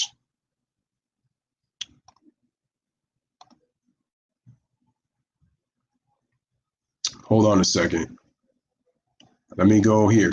Jordan says, I will give my breakdown. MJ is the best to do it. LeBron is a freak of nature physically, but give MJ that body. Freddie Gee, besides speaking on these issues, what action has LeBron taken to stop them? None. Jordan, if MJ was LeBron's size, he would have averaged 70 per game. Damn, that's going a little too far. I agree with the part about Jordan being an a-hole to his teammates, but I'm not going to completely about Jordan. We have to be fair and thorough when it comes to our criticisms, which I agree with. Like I said, I'm not okay with the fact that Jordan, if he did say what he said to Horace Grant, I'm telling you, I'm calling out Jordan like I am doing right now. But at the same time, it's like, again, there were some things that he was very dishonest about when it came to his gambling and when he went to court. Money Mark, he built a school for low-income children. Oh, Freddie Gee, there's something you don't know about that. There's something you don't know about that. And I hate to break it to you when it comes to that. Well, here's the thing. Being number 2 with LeBron, that's subjective. Because when you look at LeBron, it's crazy how he's the only player that's in the top 10 with a losing finals record that gets to be considered top 5, top 3, or top 2. Some people will have him there, like I said, because they love LeBron. He's their favorite player. Some people can have me rejected. I said this with LeBron. Does LeBron deserve to be in the top 10? In my personal opinion, I have him there. I think LeBron has put in the work enough to be a top 10 player. Where I disagree with most people is When people say that LeBron is top 5, I disagree with that. When is LeBron a Mount Rushmore player? I definitely disagree with that. And is LeBron the greatest of all time? I sure as hell disagree with that. LeBron being number 2, the issue is that LeBron speaks on. LeBron being number 2 is not. Here's the issue. Hold on, Freddie G. I'm going to get that. He built it for a write-off to make his brand look good. It's not like he's got getting recommended for it. MJ also saved Phil and Scottie and all the teammates because, remember, they wanted to trade that whole team with exception of MJ and Tony in 97.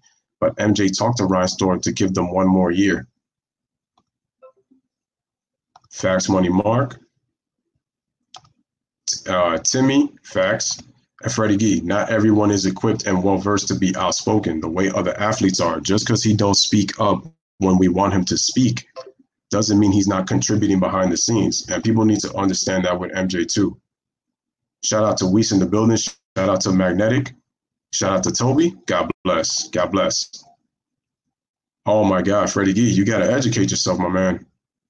You got to educate yourself, bro. MJ has done a lot behind the scenes, bro.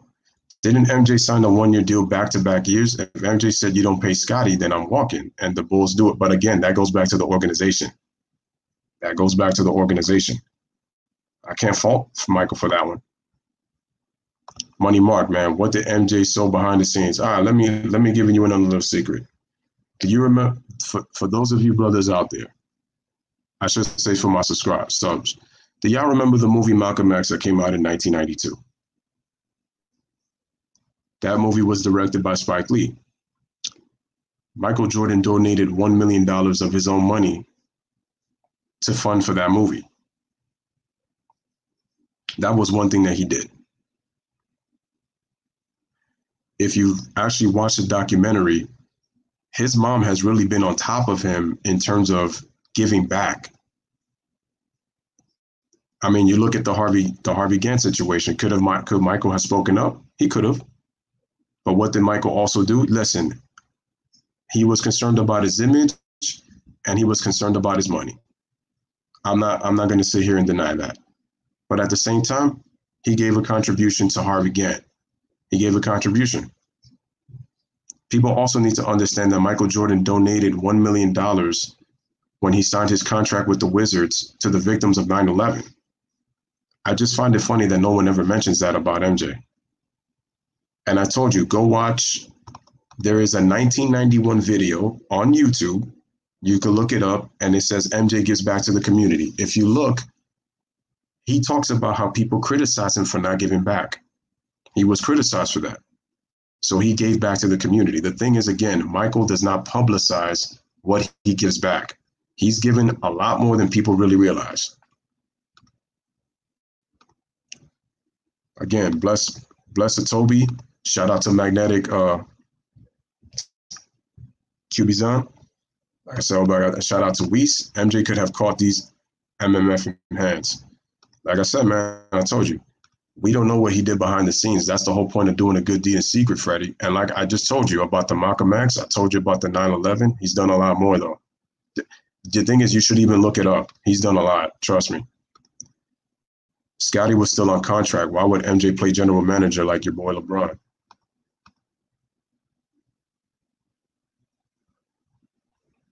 Jordan says, Toby, yep. And you also have to realize, Freddie, with social media today, LeBron has no choice but to speak up or he'll be judged and hated more. If MJ had social media in his day like LeBron, he would have to speak. Well, MJ needs to build a school for low-income children to improve his brand because we need it. You also have to understand the time period, though. And like I said, there's some things that I'm not going to excuse MJ for. But at the same time, it wasn't just him, though. He's obviously looked at as the greatest, obviously. But Magic Johnson wasn't doing those things. Dominique wasn't doing those things. Clyde Drexler wasn't doing those things. Did I say Dominique? Yes. Hell, even Isaiah Thomas himself wasn't doing that. Dr. J, Moses Malone, a lot of the prominent players in the 80s. Charles Barkley wasn't doing that himself, you know? And like I said, shout out to Weiss, shout out to everybody in the chat. Y'all keeping it lit. And this is what MJ said. He couldn't play in this time. And it's now, obviously, if you take a prime MJ, like I said, MJ would still do his thing. But at the same time, this is why he wouldn't want to play his era, because the media would have wanted him to do everything. Kind of like what LeBron is doing now. So he kind of has to speak. But I'm being honestly real though. This is kind of why Freddie G, man, you are a Knicks fan. No, he's not a Knicks fan. He's an Atlanta Hawks fan. You can't call him.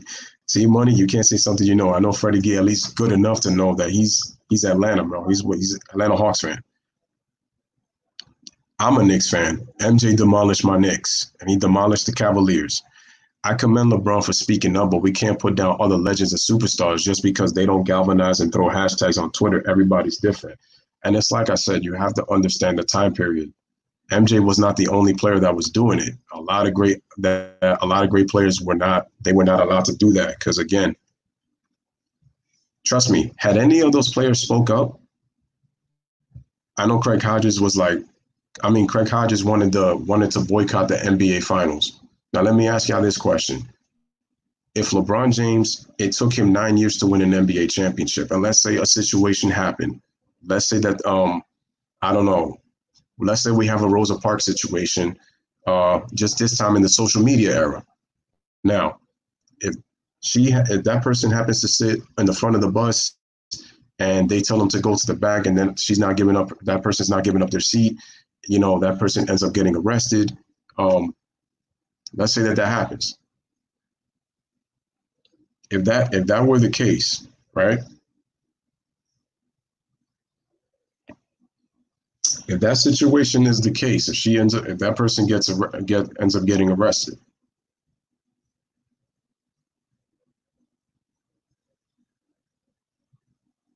in today's time period,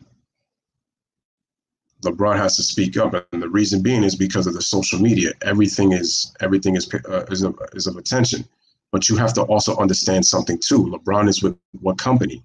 Nike. How much money does LeBron make? Enough for him to speak. And you have to also understand something also.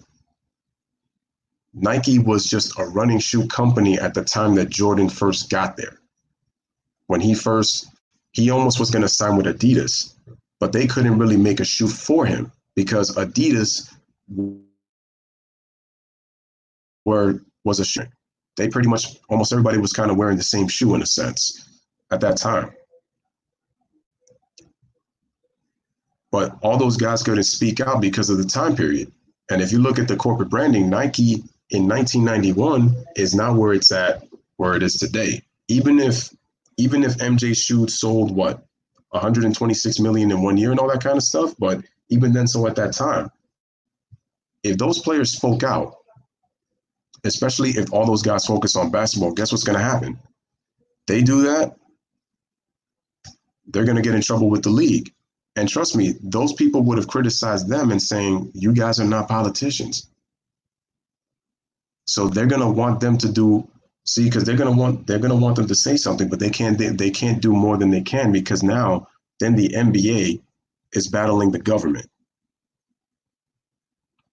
Then you bring politics, and we know that politics have been in the NBA, so we know that already, but that's a battle that those players weren't going to win.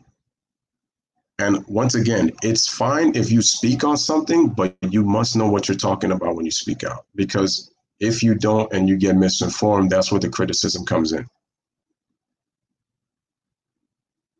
Because people were see, and I'm going to go down into the comments. Shout out to Maze. The Maze changed my mind because my brother dared me to. Got you. So MJ want to be black behind the scenes. Yeah, okay. Facts. Jordan a sellout. No need to pretend. No, he is. No, nobody's pretending. I know he's a sellout. I already know. This ain't different. Let me just go check. Jordan, nobody's too outspoken. Voicing your opinion.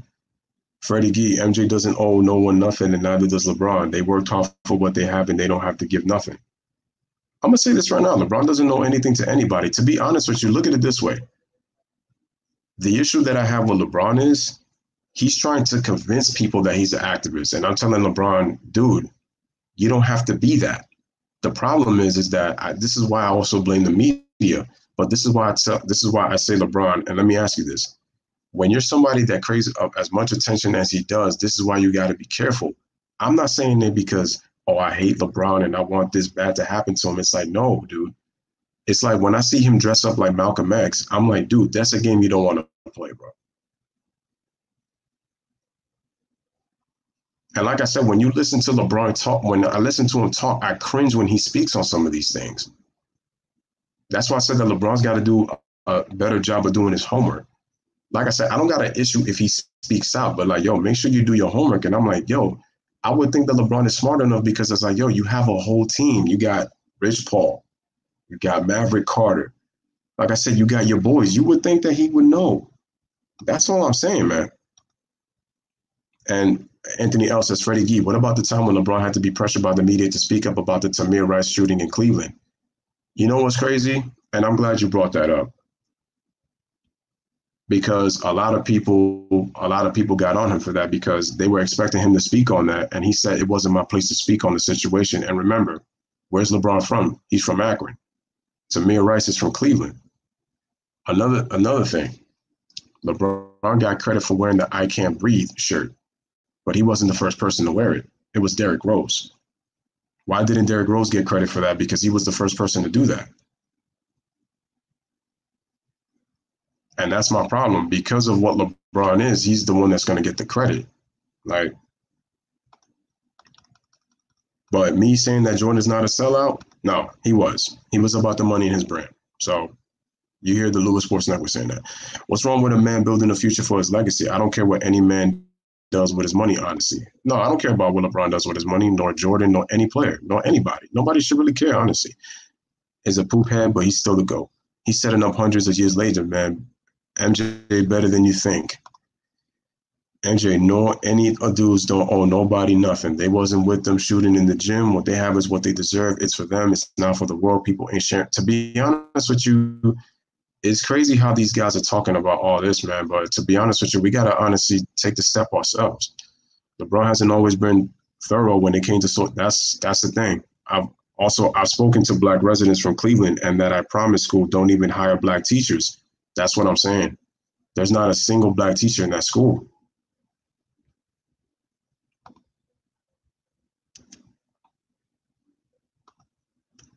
Wow, that's crazy. No, I'm sorry.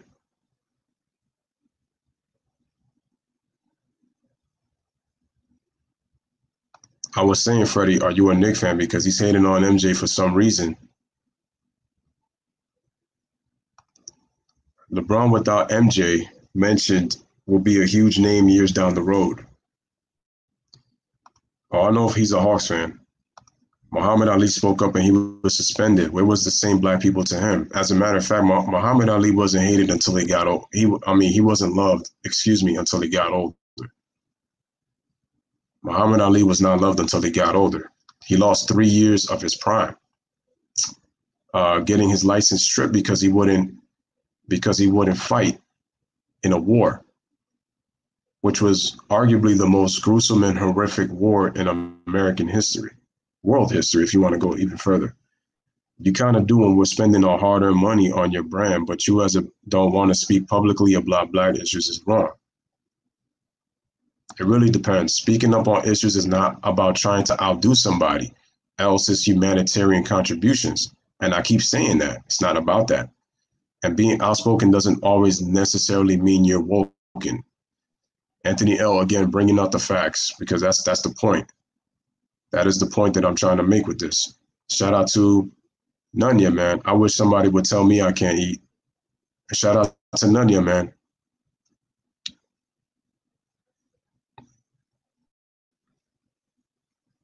Hold on. Let me keep going. And make sure to hit the like and hit the subscribe. Appreciate none of y'all for coming through.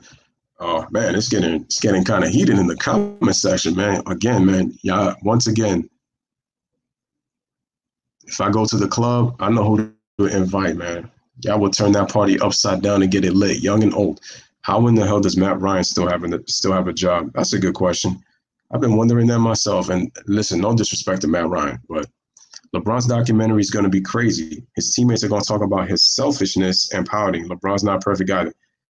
Well, it depends on who he got on his documentary. Let's remember that, because I know he's going to have people that are going to talk his praise. So it's going to depend on who we got. Freddie, it's not about praising LeBron for speaking up. Any decent human being who has a soul and regard for Black human life has a responsibility to speak up. Money Mark, they're going to edit the hell out of that. Oh, chill, you already know. You know why. Anthony L. So why didn't MJ? That's my whole point. And he says, you act like somebody's supposed to be handing out cookies to him just because he's doing something that he and everyone else is supposed to do, especially with that platform. Well, let me be honest with you. His platform wasn't as big, and I'm not trying to make excuses, but like I said, where Nike is as a corporation, I mean, look at it this way. I know at the time MJ got a lot of money at his time when he signed his deal, when he wasn't even considering Adidas and Adidas was paying him less. LeBron got $90 million before he played a basketball game. $90 million. Before his sneaker even came out, before he even stepped foot on NBA hardware. I mean, the man on the Slam magazine had the golden chair. He had the lions on the side. He had the crown. He was already the chosen one when he came into the league. $90 million. Think about that, y'all. And he just came out of high school. Now, LeBron proved that he was worth that money. And you also have to remember something. No player that's ever played when it came to a team sport where individuals are getting paid. Listen, Michael Jordan ain't worth $200 million. LeBron James ain't worth it. Kobe Bryant ain't worth it. T-Mac wasn't worth it. Kevin Garnett, Shaq, none of those players are worth that money. None of those players are worth that money. Nobody.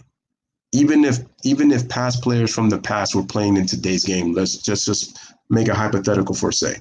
None of those players are worth that money. None of them. None of them. But you know what allows them to get paid that money or to make offers or to make negotiations as a business? Their game. Their ability to entertain a crowd. Their ability to bring people to the arenas. Knowing that once you lose that player, you lose a lot of value. So the game of the player can dictate how much they get paid. If these players back then in the 90s were in today's game with how great those guys were, can you imagine how much money they'd be getting? And if you look at all the TV deals and all these new contracts with how much money is going to generate, you look at the collective bargaining agreement that's in today, guys, with the way that the CBA is raised up. Look at a lot of guys in the league right now. There's a lot of guys in this league that don't deserve some of the contracts they got. You got guys making 85, 90 mil, haven't even been an all-star yet. Like, that's crazy. I speak on all issues, not choose what issues you want to speak about. Speak about topics, not just about injustices. There's also white who suffered injustices also, but it's not spoke. I'll say this, D Rose was a real one. I don't want to go in depth, man, but he's a stand-up guy. No, it's cool. Shout out to Duality Unlimited. When LeBron speaks out on certain issues, it's clear to me he has little knowledge of those topics. That's a bad look.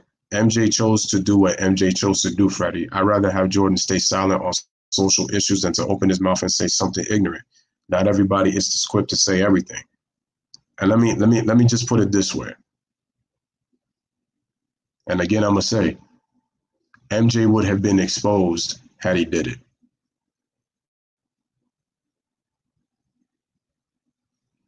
I mean, because you have to also wonder is, because I feel like his mom was kind of like his campaign manager in terms of what to contribute when she was kind of with Jordan, like during his early years.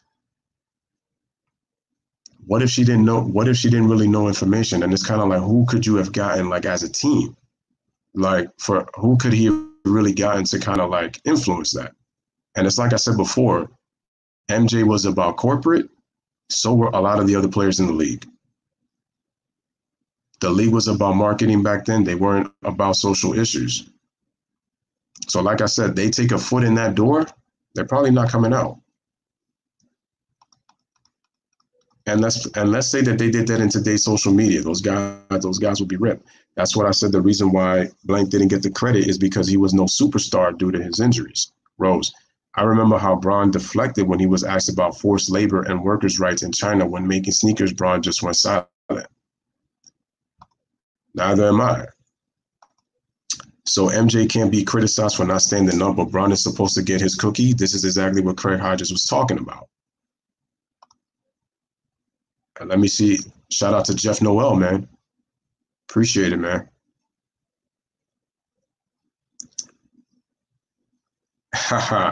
He says Louis is the GOAT. I appreciate that. I appreciate it, man. Let me see.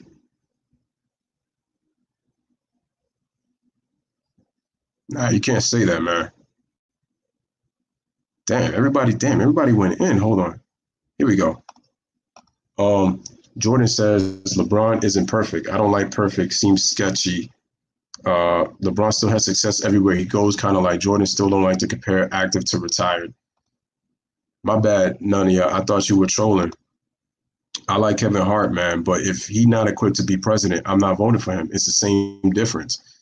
Look at it this way. I've always said this. Celebrities and business people do not make presidents. Because if you look at who is our president right now, he's about the economy. He's not about the people. Let's be really real. The entire political system is, this is why people got to ask, this is weird for them to not hire any Black or staff given the target demo, Black. But that's what I'm saying, duality. That's why people are kind of criticizing the whole school thing, because if he would have did that, you would have saw more of them. There's not a single person in there that is. If you're the owner of the school, man, it really should.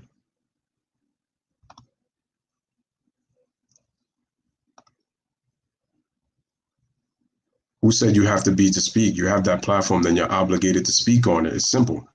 I respect your reason. It's a basketball, not SJWA hour. Even in the movies, there's a bunch of SJW, man. That's why ESPN was losing ratings, and they have to stick to sports. There's a time and place for everything. Or maybe that on he was. Jordan, good looks. Some of you all have unnecessary hate in your hearts. Let it go. But pertaining to what though? Appreciate Jeff Noel, man. He says Louis is the GOAT. D Rose brought a condo from Trump, man. From Trump. Did he? Did not know that. 5. D Rose paid for multiple funerals for gun violence. He did. But that's why I said Rose is a real one. I respect Derrick Rose. No player is worth what they get paid. A person who does construction, who breaks it. Like I said, the real heroes are the ones that are doing common jobs out here. The ones that have these occupations, man, while the buildings, all those guys. Why would I want MJ to be the ambassador for whites, man? He's Black, so he knows about Black issues. If anybody don't know, then you'd be speaking on it, man. Well, inform the world. Horace Grant told Shannon Sharpe that Jordan didn't want that smoke. The question I have, though, did Horace really speak to Shannon? Because if you ask me, Shannon to me is just taking this as an opportunity to bash MJ. I mean, Craig Hodges is doing it right now. Horace Grant is kind of doing it right now. Shannon Sharpe is talking like pretty much victims during the height of the issues. Then if you're going to speak out on the issues, you have to be informed in order to be able to speak with depth, man, or you're going to get exposed. Now that's doing something real. MJ, I agree. MJ wouldn't have been as popular during the social media era.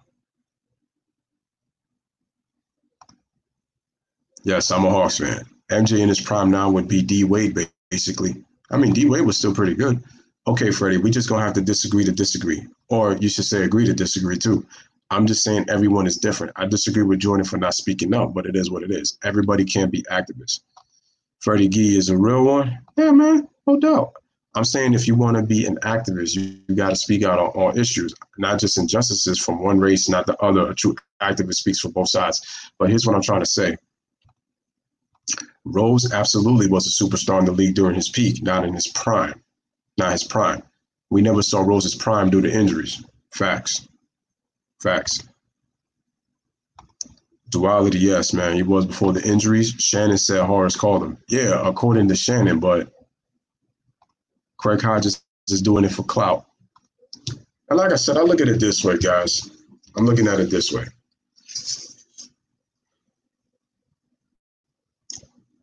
At the end of the day, we honestly can't change what we honestly, some of the choices you make. It's what do you do going forward? I could tell when MJ cries, he regrets a lot of the stuff that he did in his career. Because Jordan is 57 now. Now, there's moments that MJ, to me, MJ is still a savage no matter what in the things that he says and does, and I know. But when I look at him, it's a guy who looks like he kind of regrets the things that he did. There were moments that Jordan actually cried when he was doing parts of this documentary. Because I think when Michael kind of looks at the documentary and how it pieced together, it's a time of reflection.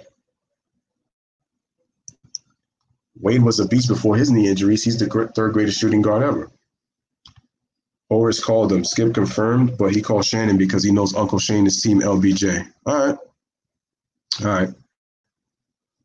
Duality says Craig Hodges has no reason to clout chase. The thing is, he will, though. He will. And the reason he did it was because, again, what happened is Sunday, parts 5 and 6. Oh, ladies and gentlemen, by the way, make sure that y'all smash the like on all my other videos I have coming up this weekend. Make sure that y'all do that. All right, make sure that y'all smash the like on all the videos coming up this weekend. I'm talking about Money in the Bank with the WWE, because Money in the Bank is this Sunday. Unfortunately, it's on the same day as the documentary for parts 7 and 8, which I will be going live stream for that. So make sure y'all go smash the like and make sure y'all hit that subscribe for that one. I will say that too, man.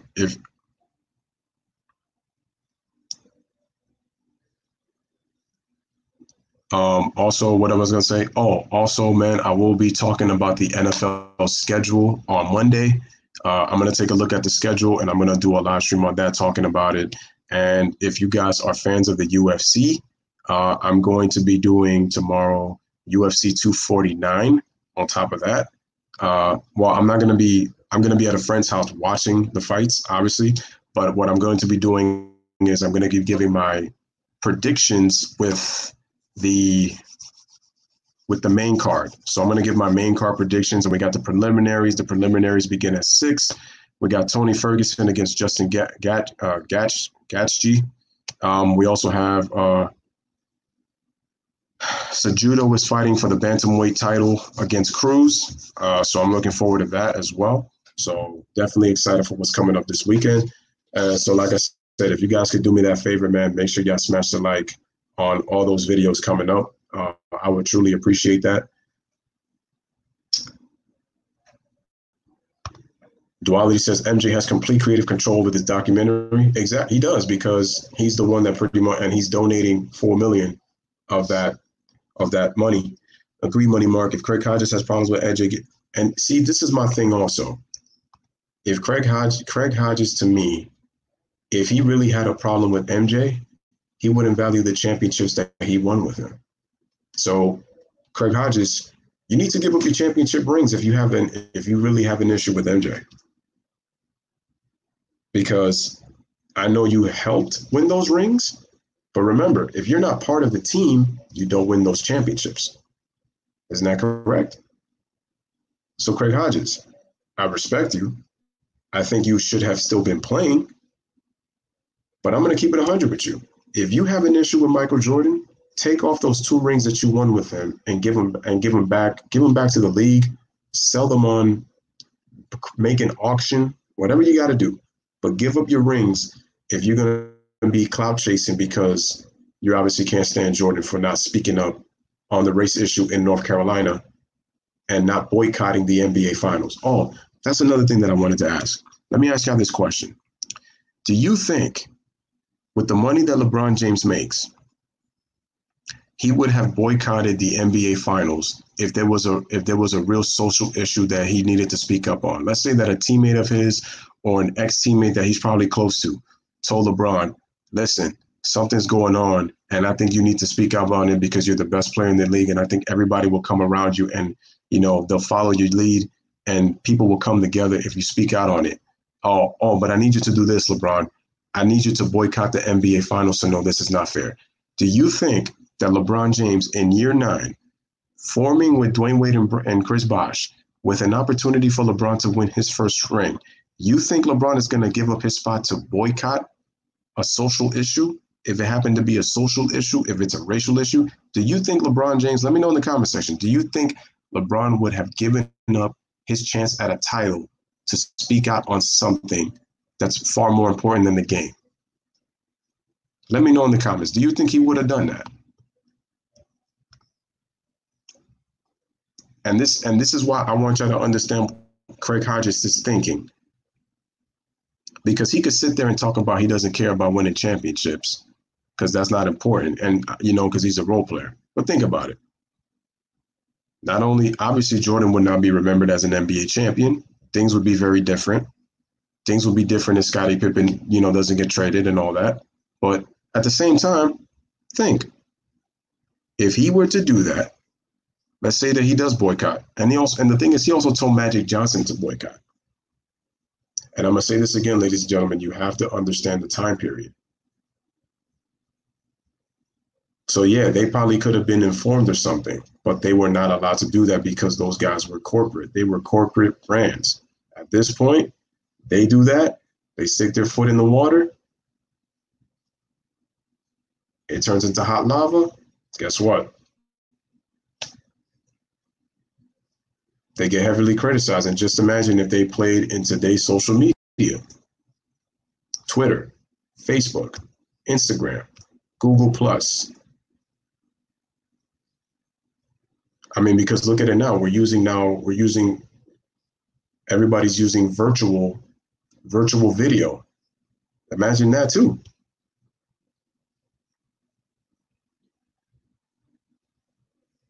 And that's basically what I'm basically saying, ladies and gentlemen.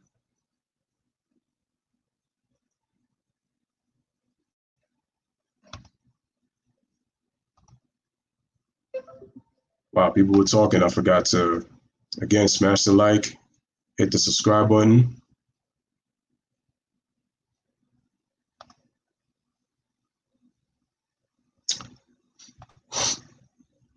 Let me just see.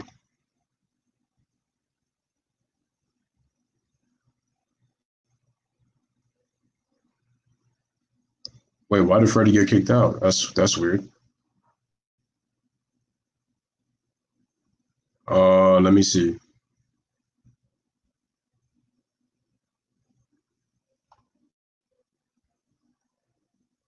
Jordan Craig probably due to getting older. I guess what they mean by that duality is like Craig Hodges is like, he's not, people know him like, around the league, but he's basically saying like he wasn't a star, like, I guess Jordan Craig partly due to getting older, but partly to sell more gym shoes. He cried because he has remorse for what he was at the time. Horace said he spoke about the real Jordan to the Doc crew, but they cut it. Really? Maybe not to people who watch ESPN, but real hoopers respect Hodges. Yeah, of course. Of course.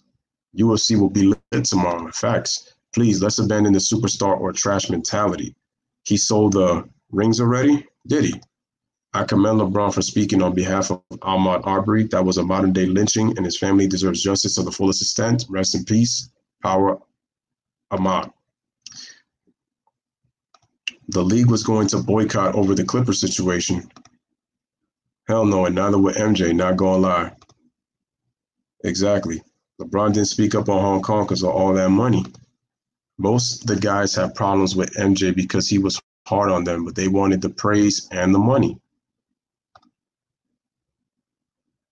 Because I will never say quit your job to be an activist, because I wouldn't. That's not reality. LeBron only speaks up if it makes him look good. He would not risk anything. They work for those rings too, man. Giving them back is absurd. I doubt it. I actually did a podcast on the tragedy on Anchor. Really? Oh, I didn't know that. Didn't know you had a podcast. Yeah, for real. I would really like to know. Anybody wants to check it out, I could drop the link. Please do. I will say no. LeBron and MJ both wouldn't have boycotted the NBA for a social injustice, man. They care more about themselves than a stranger. All right. LeBron only speaks out because he has the money backing him up.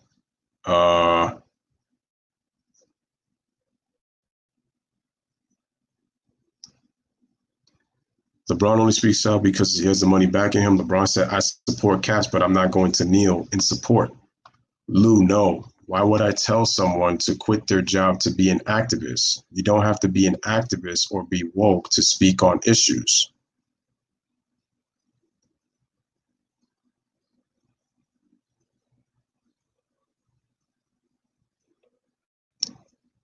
Well, Freddie Gee, you wouldn't. But like I said, you're one person. But wouldn't other people? That's what I'm trying to tell you. You're absolutely right. You wouldn't. But somebody else would. That's what I'm trying to tell you. Somebody else would.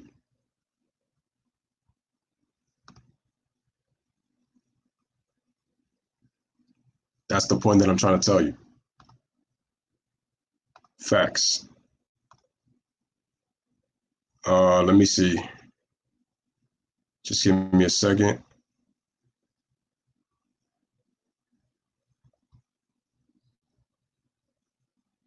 Let me just go back. Again, smash the like button, hit the subscribe button.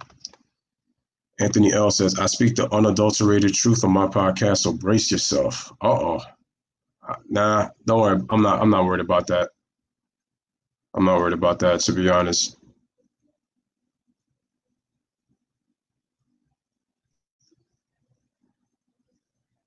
Let me just wait for this to keep going.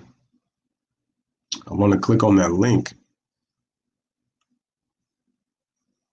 Let me make sure that I do that, man. Again, make sure to share the stream. Yeah, let me just wait until that comes up because it's a lot slower on YouTube. So the reason being is because it's slower on YouTube, it's I gotta wait till. Let me just wait until this goes down. I'll come back and check to the comments. I'm just going to YouTube just to check for the links that Anthony L put in the chat so that I'll be able to click it. Let me just check it, man. Like I said, y'all continue to bring the heat, and shout out to none of y'all, man, for subscribing to the channel, man. Appreciate it, man. I appreciate it. I'm gonna say this about LeBron, man. In a sense, I do commend him for doing this, for speaking out on it. I do. I'm not gonna bash it. There it is. Oh, I see. Oh, you have it on Spotify. Okay, let me write this down. Cool. So Ant has a podcast on Spotify. Nice. And it's called the Young Ant Podcast Show. That's what's up. Yo, shout out to Anthony L for that podcast, man. I like it. That's what's up. Definitely gonna check that out. Once again, shout out to Anthony L on that. Oh wow, you can actually listen. Oh, that's crazy. So wow, you can listen to it on obviously Spotify. We have Stitcher, we have Radio Public, we have Pocket Cast. It's even on Google Podcasts. Damn, Anthony L, you low key famous. Very good. And we got Apple. Oh, it's even for Apple Podcasts. That's what's up, man. I'm loving that, man. All right, let me get back into the comment section because I know it probably got kind of pretty lit in there. Let me see. If my people would look out for me, if I quit to become an activist, I would in a heartbeat, man. But are you going to bail? Like I said, some people would, man. Somebody doesn't have to be a star to have a legit viewpoint. No, I agree. That's facts. But are you going to bail me out of jail for protesting? That costs money. I will never tell someone to quit their job to speak on issues or to be left by their own people. Nope. No, like I said, I understand that you would. I understand that you wouldn't. And I'm not disagreeing with you. I agree with you. But I'm saying you're just one of many people. And I'm saying some would want to do that. Because like Anthony L said, everybody's different. That's the key that we got to understand. Everybody's different. You wouldn't do it, but somebody else would try to. Believe me. As long as Jordan is consistent on being silent, then he can stay silent. I would be more upset with Jordan if he all of a sudden out of nowhere spoke on an injustice when he's never done it before. And even Michael Jordan said too, he finally has taken them much more time to try to understand things that are going on. When I hear MJ say that, I said, this is where MJ could honestly even speak out more. Now, obviously, he's not playing anymore, but, you know, with the attention that he still gets, even at 57 years old, I said Jordan could speak more. But that's going to be his choice at the end of the day. Anthony, me too. Great topics, man. I just checked your podcast. Yo, I just checked it out too. I definitely got to check out that podcast. Stop capping. You went in for under 15 minutes, man. I subscribed on Apple, though. It's short, but it's definitely potent and powerful. Nice. I'll write a review for you as well, man. Let me know if you want to join a podcast and support group. That's what's up, man. Yo, man, if y'all listen, check out that podcast, bro. And Freddie Gee says he just downloaded it. Nice. Let me check, man. I gotta listen to that podcast, man. I'm literally, wow, he's got quite a few. Some of these in March. Wow. This is that unadulterated, uncensored, real talk. Real talk. Okay. Man, check that out.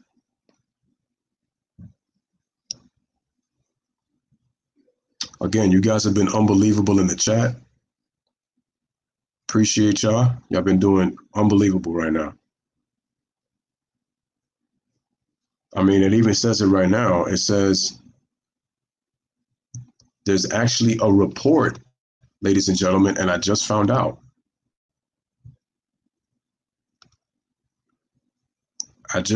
Folks, that there's a report out that Horace Grant is actually ready to tell the dark secrets of MJ. So you're hearing it from me right now. There's a report that Horace Grant is ready to tell on the dark secrets of Michael Jeffrey Jordan, is from what I'm hearing. So we're not going to really find out probably much more from the documentary. Maybe we probably will. But if Horace Grant is ready to talk on some things about MJ, then I got to say uh-oh to MJ. Because you got to ask, is he going to be able to defend himself, right?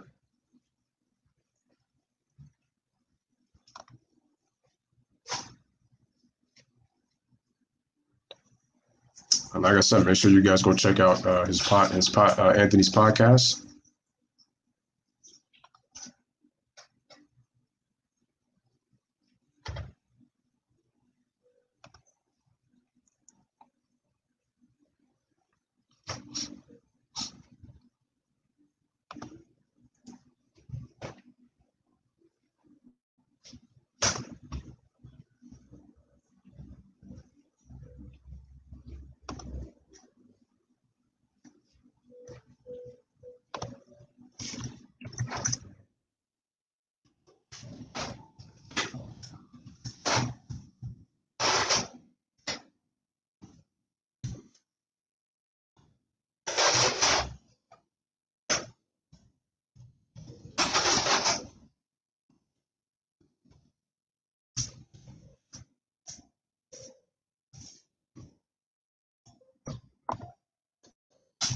Just give me 1 second, everybody.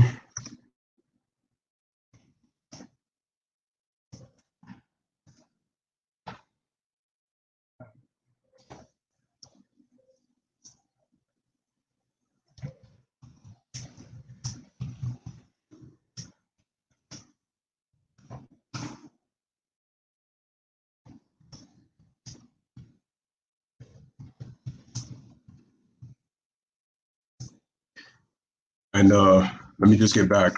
So Anthony L says, check it out. And if anyone has any reservations about anything I had to say, I'm open for constructive criticism. As long as it's not racist or disrespectful, I'm open-minded. Shout out to Anthony L and his podcast. And again, make sure you guys go check his podcast out. And I definitely am going to listen to some of the podcasts that you have here, because you got some pretty good ones. Oprah Winfrey. I've been very hypocritical about her. Like I said, I got my personal feelings about her, man. I got my personal feelings about Oprah Winfrey. Listen, I get that she's done some things, but I'm gonna be really honest with you. She's not who people make her out to be,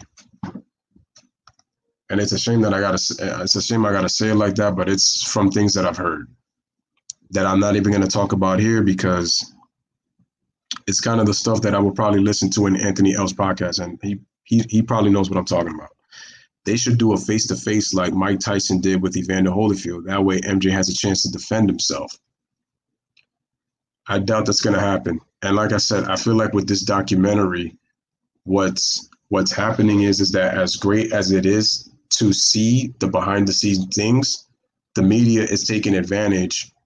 And now you see players like Isaiah Thomas. Look, Mark Aguirre was on the podcast, and he even talked about he agreed about what Jordan said, that of how he has hate for Isaiah Thomas and the Pistons to this day, and he says he can understand because he even admitted it, that the way that the Pistons played, I was on the team coming off the bench, but we try to end his career. He admitted that. But he also talked some smack about Michael. I have to see the full interview. I want to find out about did him and Scottie Pippen really try to challenge each other and try to fight in the parking lot after game 2. I still want to know about that. Let me see. Duality says, my friends were cool with Horace Grant's son. I went to his house a couple of times on some partying-ish, never really met him or knew his son that well. All right, cool, nice. I would be upset with it and don't just do it because you feel pressure into doing it from that's the thing. That was my issue with Jordan. My issue with Michael is if you're going to speak on something, do it because you want to. Don't do it because somebody's telling you to. That basically means that you really don't care and you're just doing it because somebody told you to do it. It was the same thing with his mom when she was like, oh, show support. And Jordan's like, I don't know the guy, but I gave a donation. And I'm like, Michael, you didn't have to do it if you didn't want to, but you did it because your mom told you to. So I agree with Anthony L on that. If you feel strongly passionate about something, don't do it because somebody told you to. That means I'm just doing it because somebody told me to, but I really don't want to do it. So Anthony L, I agree with him. Louis, do you listen to Yes, I Do? As a matter of fact, I have checked out a couple of his videos on YouTube. Currently, he doesn't have any videos up on YouTube. I have to check him out more. But I know he gets into the deep ins and outs of, what really goes on. Can't really say it on this channel, but I actually am subscribed to his Patreon. If you guys should go subscribe to his Patreon if you guys want. You will learn a lot of stuff. And the key thing is, when you listen to the stuff that he talks about, you got to see it the way he sees it. It's not just saying, I agree with everything you say. No, he wants you to see things the way that he sees them. So if you're seeing things the way that Judah is able to see them, then basically he knows that you understand. That's the key thing. With videos, is about understanding and it's about learning.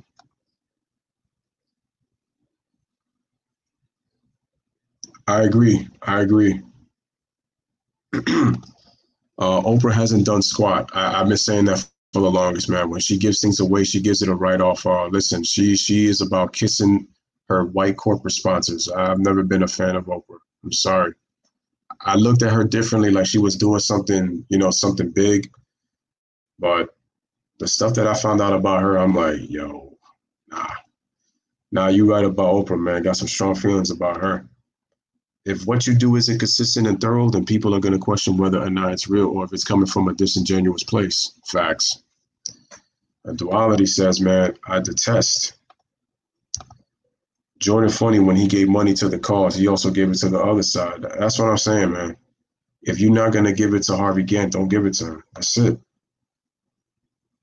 Oprah's never done nothing. Nope. Jordan been on this earth for 50 plus, so if he hasn't spoken up on social issues by now, then we might as well say that ship is sailed. I don't expect anybody to be anything than what they are. again, man, you make great points. Oprah receives a write-off. I hate to say it. Oh, really? Nice, nice, Ron. When you say consistent, what do you mean? Are you obligated to speak on every single death in the Black community? No one is that. It's a reason why some stories make national news.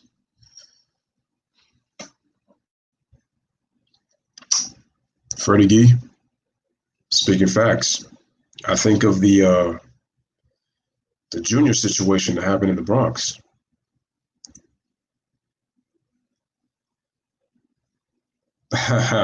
Yeah, I'm kind of the more censored. Yeah, I could say that. Shout out to Ron. He's also been censored. Yeah.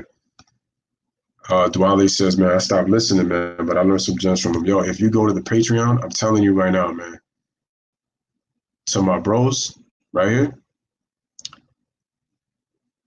the stuff that he talks about, man, you will open your eyes. And I hate to bring this up right now, man. Y'all know about the Los Angeles Lakers, right? This is where I get kind of censored right now. If y'all go to his Patreon account, and it's got specific parts, ladies and gentlemen, wait till you hear what he talks about with Jeannie Buss. Oh my Lord. When you hear about Jeannie Buss, y'all gonna find out the real truth about that lady. Owner of the Los Angeles Lakers. Yep. What I'm saying is that Jordan doesn't have a track record. Yeah, I mean, at this point, he should really pretty much leave it alone. He should pretty much leave it alone at this point. Facts, Ron. Facts. If Jordan is flowing cold water, then continue to flow with that temperature, man. You either hot or cold. Jordan should just stay in cold temperature. You can't be lukewarm when it comes to this. I agree, man.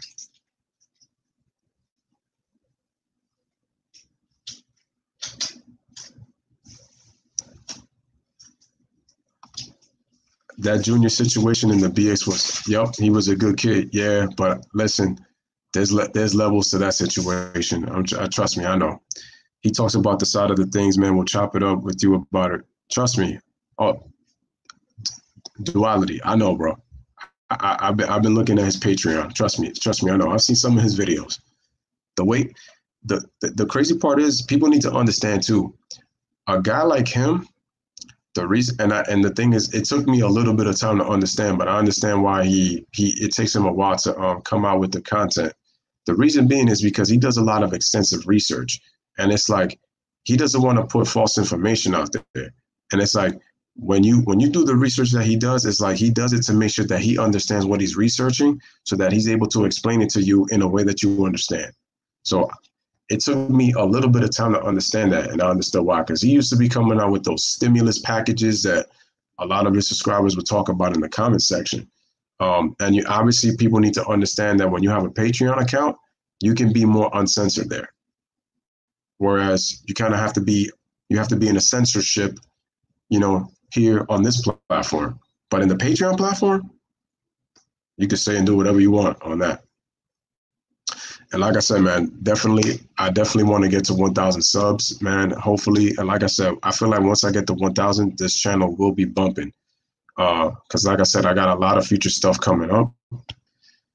And I'm sorry, I'm telling you, man, with your help, we're definitely going to get there. But like I said, man, I definitely want to, definitely get to that 1K, because I know once I get to that 1K, a lot of things can happen. And like I said, shout out to none of y'all for subscribing. I appreciate it. And, continue to share the videos. And yeah, because you know what? Because it's like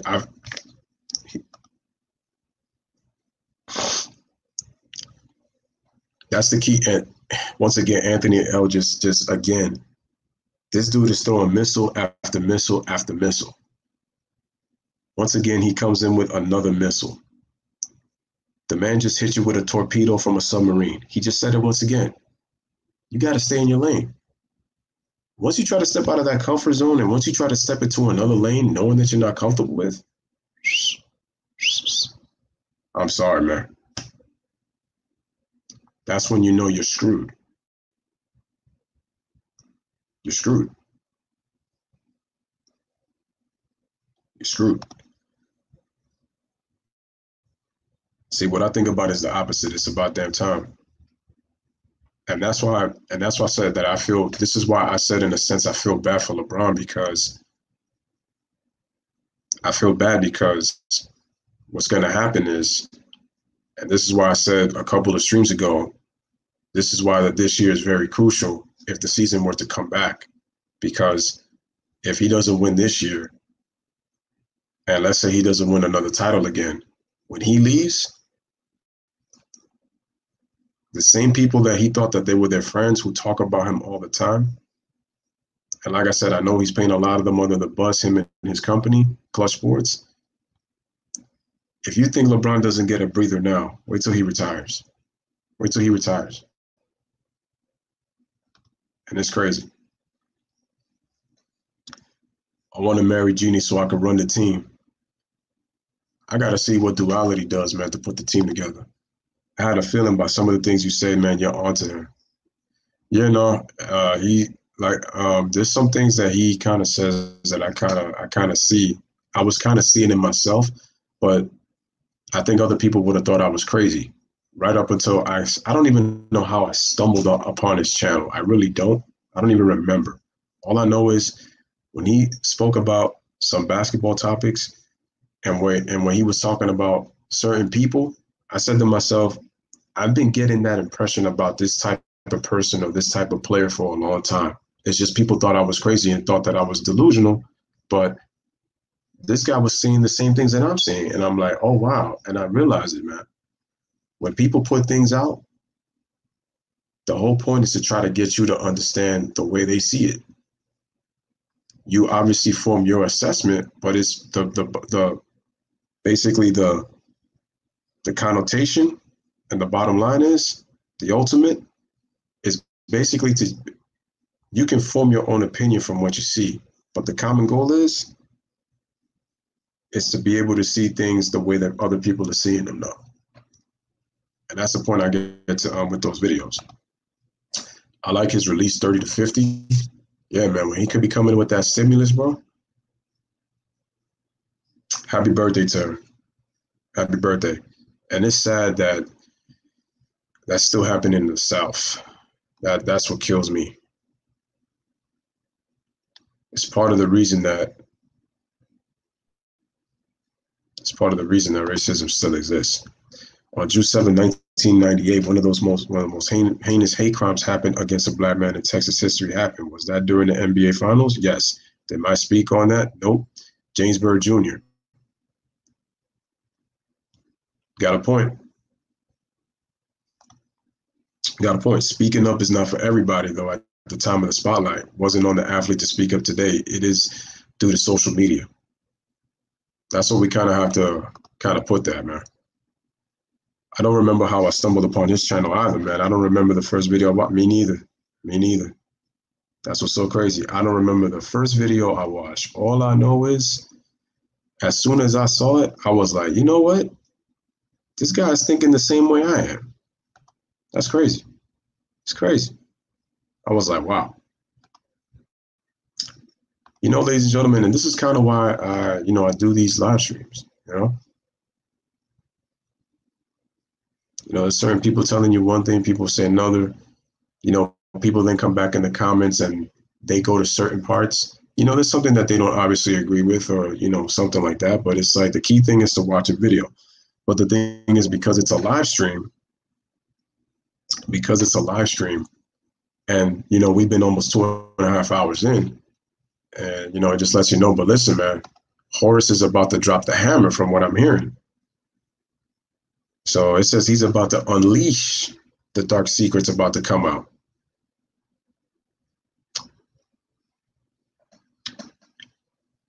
Oh, but you know what, though? You know what, though?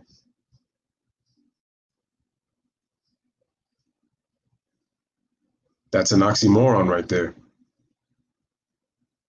Really? She watches it too? You know what, though? It's funny. Yo, this was a great show. It definitely was a great show. Like I said, you guys are always the light. You guys are the life of the party. You guys are the life of the party. You guys are always the life of the party. I mean, we speaking the truth, man. This was fire, man. It's mind-boggling. It is, and that's why I said that it's an oxymoron when it comes to him. It's a very oxymoron when you really think about it. But here's the real truth, though. Jordan was supposed to be born in the South. Yes, he was raised in the South from Wilmington, North Carolina, but the man was born in Brooklyn. I'm pretty sure that was a pit stop for his parents. And it's cool. And like I said, I watched that, man. Listen, man, I appreciate the dialogue. I appreciate you guys going back and forth in the chat. At the end of the day, as long as we keep it respectful and don't always try to go overstep the boundaries. But you guys, like I said, man, you guys continue.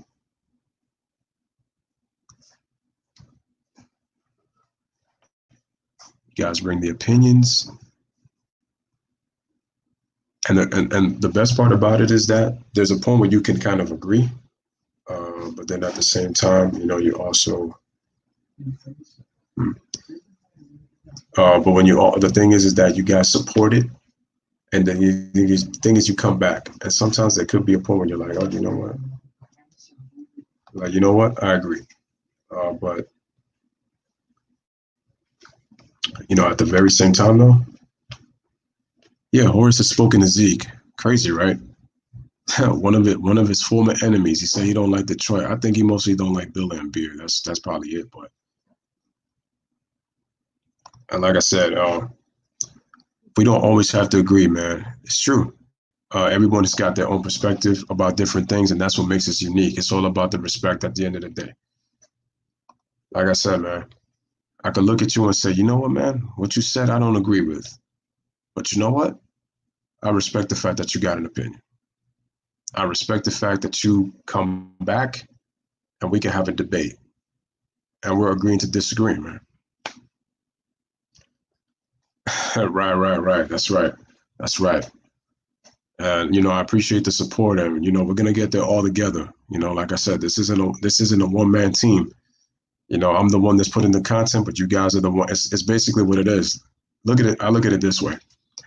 I don't get paid without you guys being in the seats. So it's kind of like you guys are the fans, and I'm kind of the player that's trying to entertain you guys. But it's like I can't entertain you without you guys being there. So it's pretty much kind of like saying my money is through you. That's how much I love and appreciate you guys and respect, and you guys are coming with it, man. And the crazy part is this quarantine. If there's been a blessing in disguise with this, is the fact that I've been having more time to be more consistent. That's been the key. You know, that's really been the key. My issue with Horace Graham was if he had an issue with it, he should have confronted him right away. That's what men do. You have a problem with the bully, you confront them. Horace chose to stay away from that. And now that they're both retired, he's deciding because of a documentary to come out and speak about it. And it looks like Jordan's got a couple of enemies that he needs to clear up at this point. He's going to have to do a sit down with Isaiah Thomas, but I doubt that's going to happen. And because I'm gonna put it like this too. You know, goat cheese. Yeah, he is and he always will be, man.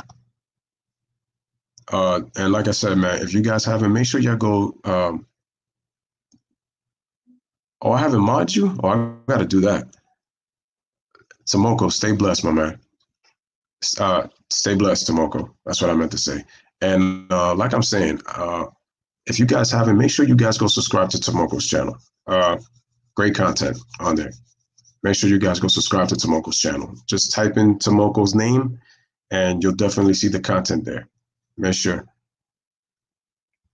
And Tomoko, you should put the link to both of your channels so people can go subscribe there. Duality says mod me up. I can't believe I haven't mod you up. That's crazy. I gotta do that. Let me go into the chat. Duality, where are you at, my man? Where are you at? Here you are. Duality, congratulations, sir. You have just become a moderator, man. Welcome to the family, my brother. And like I said, a lot of you guys will get there, my friend. You guys will be there. Just consistently come, and you'll consistently be there. Well, congratulations. You are here, my man. So you are a mod now. May you be blessed to support yourself. I appreciate it. I mean, I do have a job, but it's like, again, all of this is part of my plan for bigger things to come. But Tomoko, may you stay blessed as well. G Money says that the NBA season comes back, it will play in Las Vegas and Orlando without fans. Ladies and gentlemen, I'm going to tell you right now, the NBA season is coming back. It's coming back. It's coming back. Should it come back? No, but it's going to come back. And I've said it again, this is about money. Money. I think that's what I'm disappointed the most about MJ's lack of talking. I just wanted to hear his opinion publicly as a black man. He said, that's just my only issue. I'm glad, like I said, I'm so glad that this documentary came out because I always wondered about that. Especially when I always hear MJ is like, I'm just a country boy from Wilmington, North Carolina. I'm like, yo, you're from the South, bro. People in the South today are still suffering. I mean, there's still lynchings going on in the South, and we're in 2020. That to me is probably what's most mind-boggling for me, ladies and gentlemen. It is, but at the same time, though, I have to look at it from the other's perspective too. Because MJ's corporate, did he sell out? Absolutely. But if he was to go against, it would have not been a good look for him. And the question is, what player would have stuck out for him is my question. Could he have been the leader of all that? He could have. Because I still remember when Magic got the HIV and Jordan was quick to make the commercial about HIV. I know y'all remember that because he was quick to do it. But the reason that Michael did it was because at least he was informed about what he was able to speak about when he did his PSA.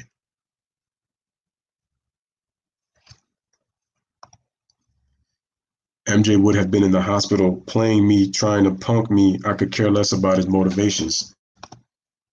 MJ couldn't tell me that I could. Listen, man, MJ would have told me I can't eat. I would have said this. Your head looks so shiny like an 8-ball, because your head looked like a damn cue ball. I would take a pool stick and I make sure that I use the white scratch ball. Make sure I hit your head with it. And then on top of that, I'll smack you on the top of the head with that same pool stick. Hopefully it breaks on top of your head. I don't care if you bleed. You're not going to tell me I can't eat. Like, you're not my father. Like,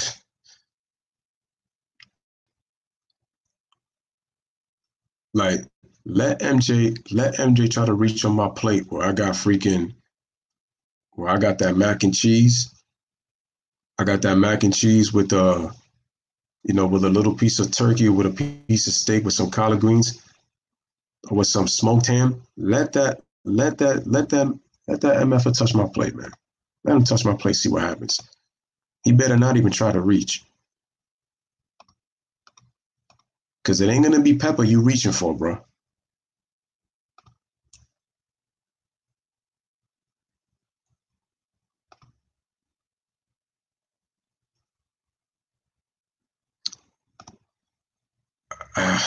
You say that, man. I don't see it.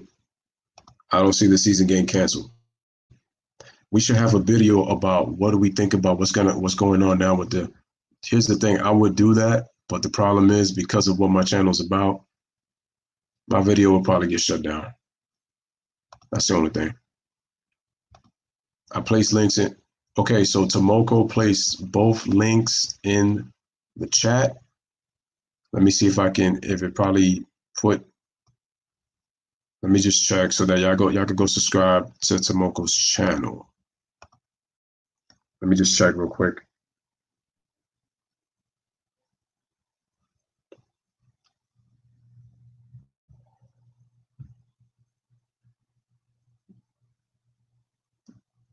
Tomoko, can you put your link in the chat again? That way I could find it. Because I don't think I see it. So Tomoko, just put your, as a matter of fact, let me see. Yeah, I don't see the links neither. All the celebrities and sports stars, who are speaking out, but actually doing nothing. Imagine Kim Kardashian doing more about blacks and facts. To be honest with you, we got to come down to this. I in one part I get it. Yeah, it's true. They don't really want people giving their opinions on it, especially what my channel's about. I look at it this way. If is RB's Rona video still up? I believe so. I believe it is. But I know some other videos got taken out. So it depends on what you're talking about. I don't really know what at this point they deem quote unquote inappropriate,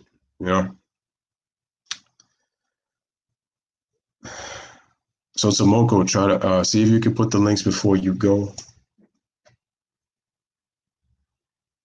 Let me see if I could just do that.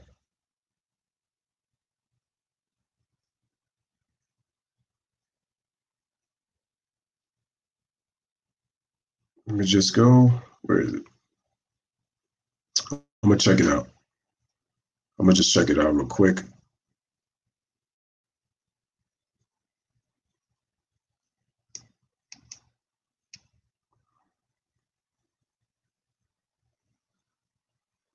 Yep.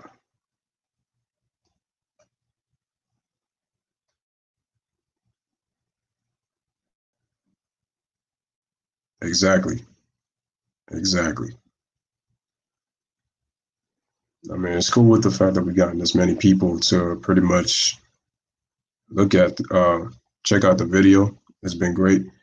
Let me go to Tomoko's channel to pretty much promote this.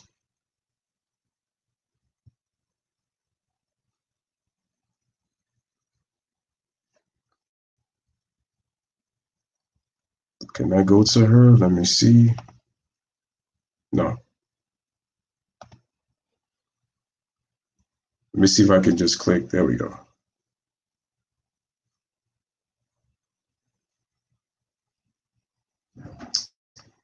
Let me type in Tomoko's name. That's what I'm gonna do. There we go.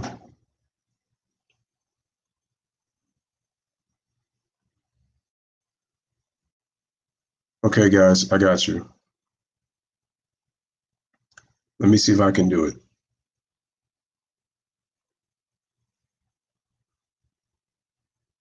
Okay, guys, I put the link in the chat. I put it in the chat. So you guys can hit it. Last time I tried linking my channel on another chat, it didn't show it there either. Okay, Tomoko, I got it. Email me so we can plan the podcast episode. All right, cool, no doubt. Let me see.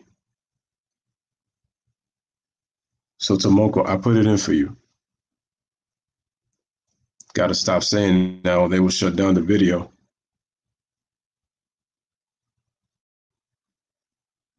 Yeah, you got to stop saying that, man.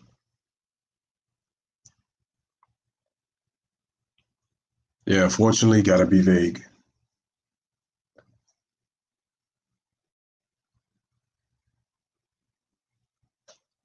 Ladies and gentlemen, so if you can, make sure that you guys smash the like for my other videos that are coming up. And make sure you guys, again, continue to share the streams and continue to, I'm going to stop right here. So everybody, I appreciate everybody coming through on the Louis Sports Network. You guys have been great. And like I said, I put the link in the chat for Tomoko, so make sure you guys go subscribe to Tomoko's channel. And I appreciate everybody for coming through. Yeah, it is true, Money Mark. So ladies, it's just, again, censorship is what Duality said. That's what they're doing for. So ladies and gentlemen, again, this is your boy Louis with another one. Shout out to everybody in the chat. Y'all kept it lit all night as y'all always do. Free bottle service. I could come to y'all for the VIP section, man, right here on the Louis Sports Network. And like I said, free to come. Shout out to everybody, man. Deuces. You guys were lit. You guys were great. Love y'all. Appreciate y'all. See y'all tomorrow. and share the stream.